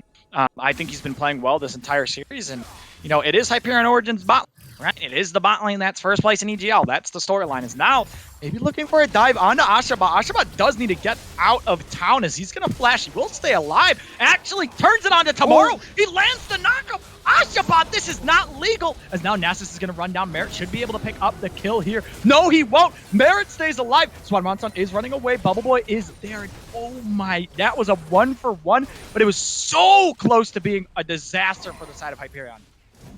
Attila had to also burn the heal to try to keep Merit alive, and it succeeded. But that was a disaster for Hyperion Origin, right? Like that dive shouldn't have gone wrong, right? Like that should have been a dead J4. But Ashabot sees the glimmer of hope and is... Hold on. I need to see the single dingle solo bolo in the bot lane. My boy Min unfortunately gets caught by the W. And remember when we said Echo does a lot of damage? Yeah, that's a lot of damage onto the Victor. Able to find the solo bolo. So Hyperion Shadow, they do lose one there. But they are still in a very, very good spot in this game.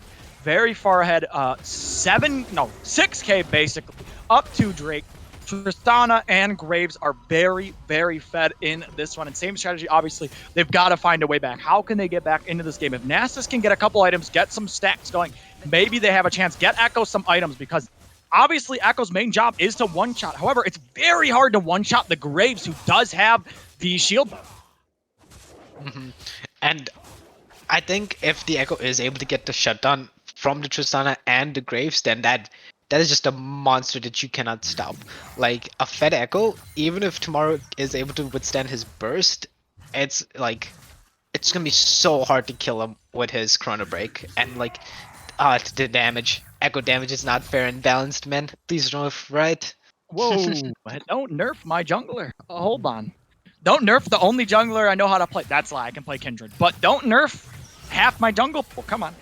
As we see same strategy on the bot side. 1 minute until this Drake spawns. Hyperion's Shadow maybe looking for a collapse. Lo-Fi Foot Fetish does go in. He lands a knockup onto the Chels. Watch the parallel convergence though, as he's going to use it. That's some decent damage coming down, but it's just not enough as the Chels is now caught. He gets deleted. Tomorrow will find a kill, and Hyperion Shadow now get themselves a kill, and they should be able to go for this Drake. The Chels does have TP though.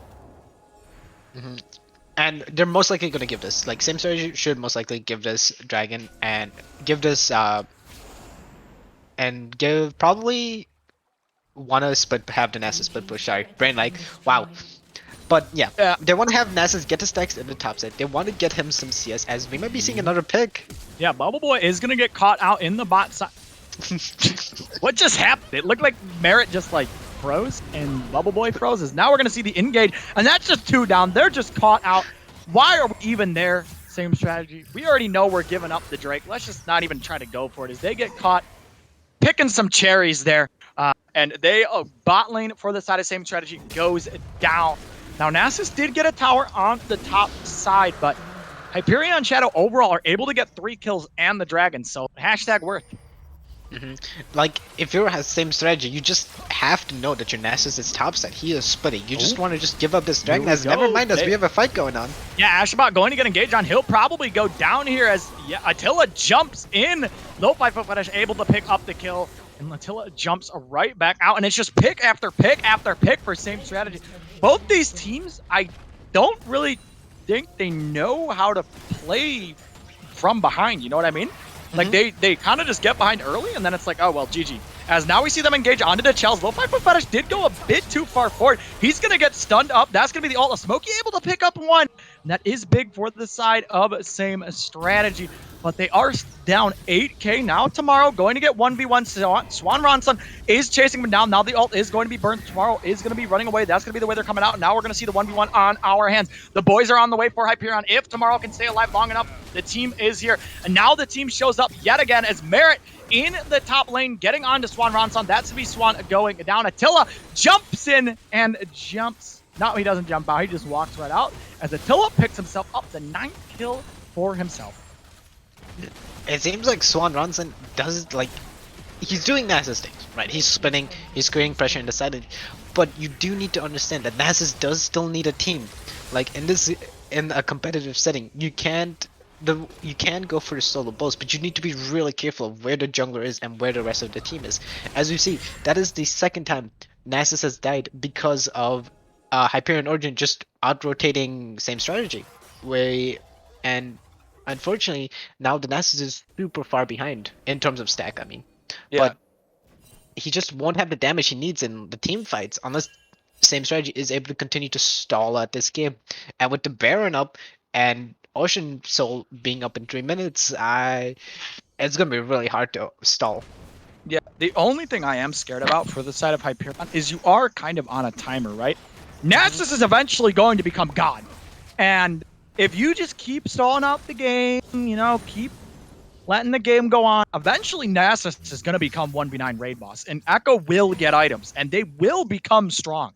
So Hyperion, yes, they are very, very, very far ahead. But one wrong fight, they screw up once, it actually could spell disaster. Because if Nasus gets a couple kills, Echo maybe gets a couple, you are like, uh-oh. Because this team most likely outscales us. You're like, wait a minute, guys. This could be very scary. However, they are in a very, very good spot. They're up 10k.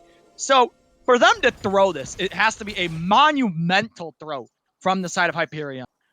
So same strategy. Again, need to look for picks. They've got to find something. They've got 2 minutes as now Hyperion start the Baron. Nasus no TP. And one thing I do want to mention, Clutch, is that a lot of Hyperion's kills aren't from 5v5 teamfights. They're actually just from Baron. picks. And yeah, it's just a free Baron. They have no vision on it. As same strategy is now needs to just turtle this game up. They need to try to stall out the game. And hopefully get to the point where they can teamfight and out teamfight Hyperion Origin for them to have a chance of winning this game. Yeah, the side of Hyperion now has the Baron, and they're probably going to lose the soul for the side of the same strategy. Like, you have to, this is all on Asha. If Asha bot can steal this down 3 levels, Merit's level 15. Obviously, the smite changes. It's still a 50-50, but like Merit is so much stronger. Like, you need Ashabot to pull off some sort of miracle. Otherwise, yeah, I mean, the game's basically And we have them invading, and Ashabot needs to be careful. Yeah, here we go. Bubble Boy is going to get caught out here on the blue. He's probably just going to die, actually, as he will fall. Now Ashabot trying to run away. It looks like he'll be able to get out, and Merit flashes forward. Gets a little bit too aggressive. But with Nautilus dead, he will be up for the Drake. And that's the Baron pushing in onto the bot side. We see Victor in the mid lane. Tomorrow actually going to pull the trigger. Now the fight's going to begin. Tomorrow's going to be running in. We're going to see Nasus get popped like a balloon. Attila will go down. Now DeChells is going to be going back in. That's going to be a decent amount of damage onto the back line now. It looks like Darwin will go in. Ashabot can't really find anything. That's a double kill going over to Attila. 13k gold lead for the side of Hyperion. And I'm thinking the game's just over. I think they just get to double inhib here, and with the Barons, they could probably just look to end the game as Flash is coming out from everyone. Yeah, I mean, everyone's flashing and they're trying to get everything going. I feel like this is just the end here as we see them go for the towers. That's 2 people dead for the side of same strategy. Barons are now flooding the base for the side of same strategy. They need a miracle to keep this game going. We see the W come out, and Min is going to be running away. And it looks like they're going to call off the base, and they're going to be going for the Drake. Now, they could have taken the riskier play and looked to end right then and there, but they decided to opt for the safer play, which is to go get the Ocean Soul and, reset, spend the gold that they have, and charge once more down mid lane, or probably down top lane, and triple inhib into ending the game for Hyperion Shadow. Yeah, now with the Ocean Soul, they should just be able to run it down and end. I think the game is basically over, which means Matt Pizza, uh-oh!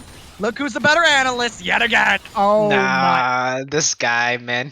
I swear. Matt Pizza. Listen, I'm going to be honest, though. I think you guys have predicted more series right. I think for playoffs, we're going to have the official standings of where the predictions are at. I think I'm the last, low-key. I think I predicted the most wrong in EDL. I don't know. I did have a few hot takes that Yeah, CPK winning it all. And now we actually see it and engage. Oh my god, spot. Same strategy going to be going in. We'll see if they are able to win this one. They're going to find one. Ashabot will find the victor. He's going to be going down, though. Now it's all on the Merit to put out all the damage. I don't think he'll be able to. His low fight foot fetish is trying. He gets a 3-man knockup. Attila is on his way. That's going to be one going down. Merit will stay alive for the time being. He will actually fall, and that's going to be some more gold going over to the Echo. Now Tomorrow's here. Is this the hero play? The 2v4. Tomorrow and Attila versus the world. That's one. Watch Attila as it's all on him. Now it's going to be him against the Nasus. He saw this last game, but he's in a different spot this game. Attila kite submits a double kill, and the 2v4 for Hyperion Shadow goes in their favor. And I was just about to say, what a brilliant engage coming in for his same strategy. They were able to realize that it's a 3v5 and they were able to engage and kill all three of them. But unfortunately, you have to take out the carries, and Attila was still alive as the Nexus is open. They look like they're trying to end. That's going to be Attila able to pick up one. He's going to be going for a Smokey, I believe. Oh, stays alive, as that is going to be it. The game going over to Hyperion Shadow. They pick up their 4th win of the season. And Matt Pizza, analyst diff. Oh, okay, man. But let's take a look at some of these stats, right? We have Victor actually doing the most damage on his team, right? That's a huge surprise considering that Tristana was, what, 11-1? And we have Caitlyn doing so much damage for the side of a same strategy. And I mean, the Tristana damage to turrets is unfair. And I mean, yeah, Clutch, like, it was a really good win from the side of Hyperion Shadow. They were able to, and honestly, they were just able to out macro same strategy, right? Like, lane phase, we didn't see that many solo bolos, right? But then when it came to macro and rotating and lo-fi foot fetish, just being in the right place and the right time got them so many leads and so many kills that it just turned to the win. Yeah, same strategy. Unfortunately, do fall 2-1, and they need to win against Big Duck Entourage in the final week to have a chance at playoff. So we'll see if that is going to happen. Hyperion with the 2-1 win over same strategy. Matt Pizza, do you got anything to say before we head out?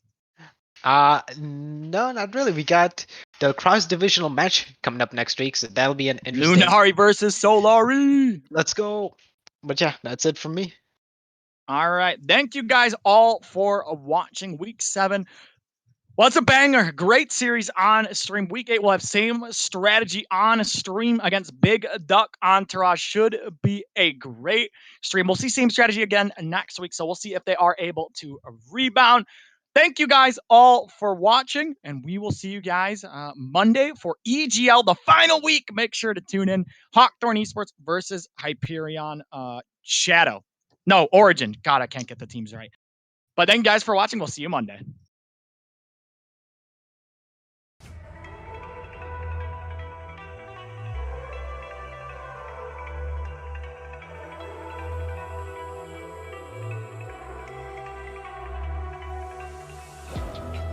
It's the calm before the storm.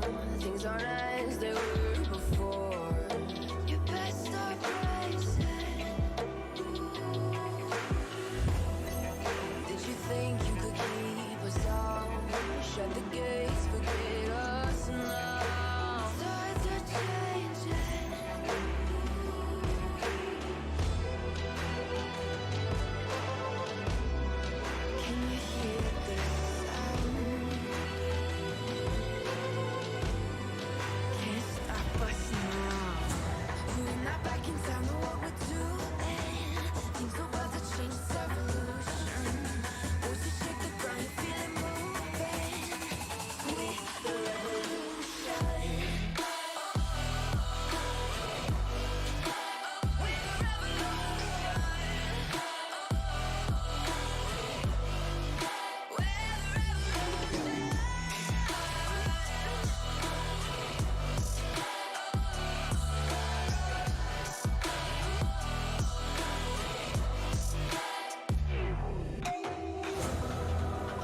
I've seen you.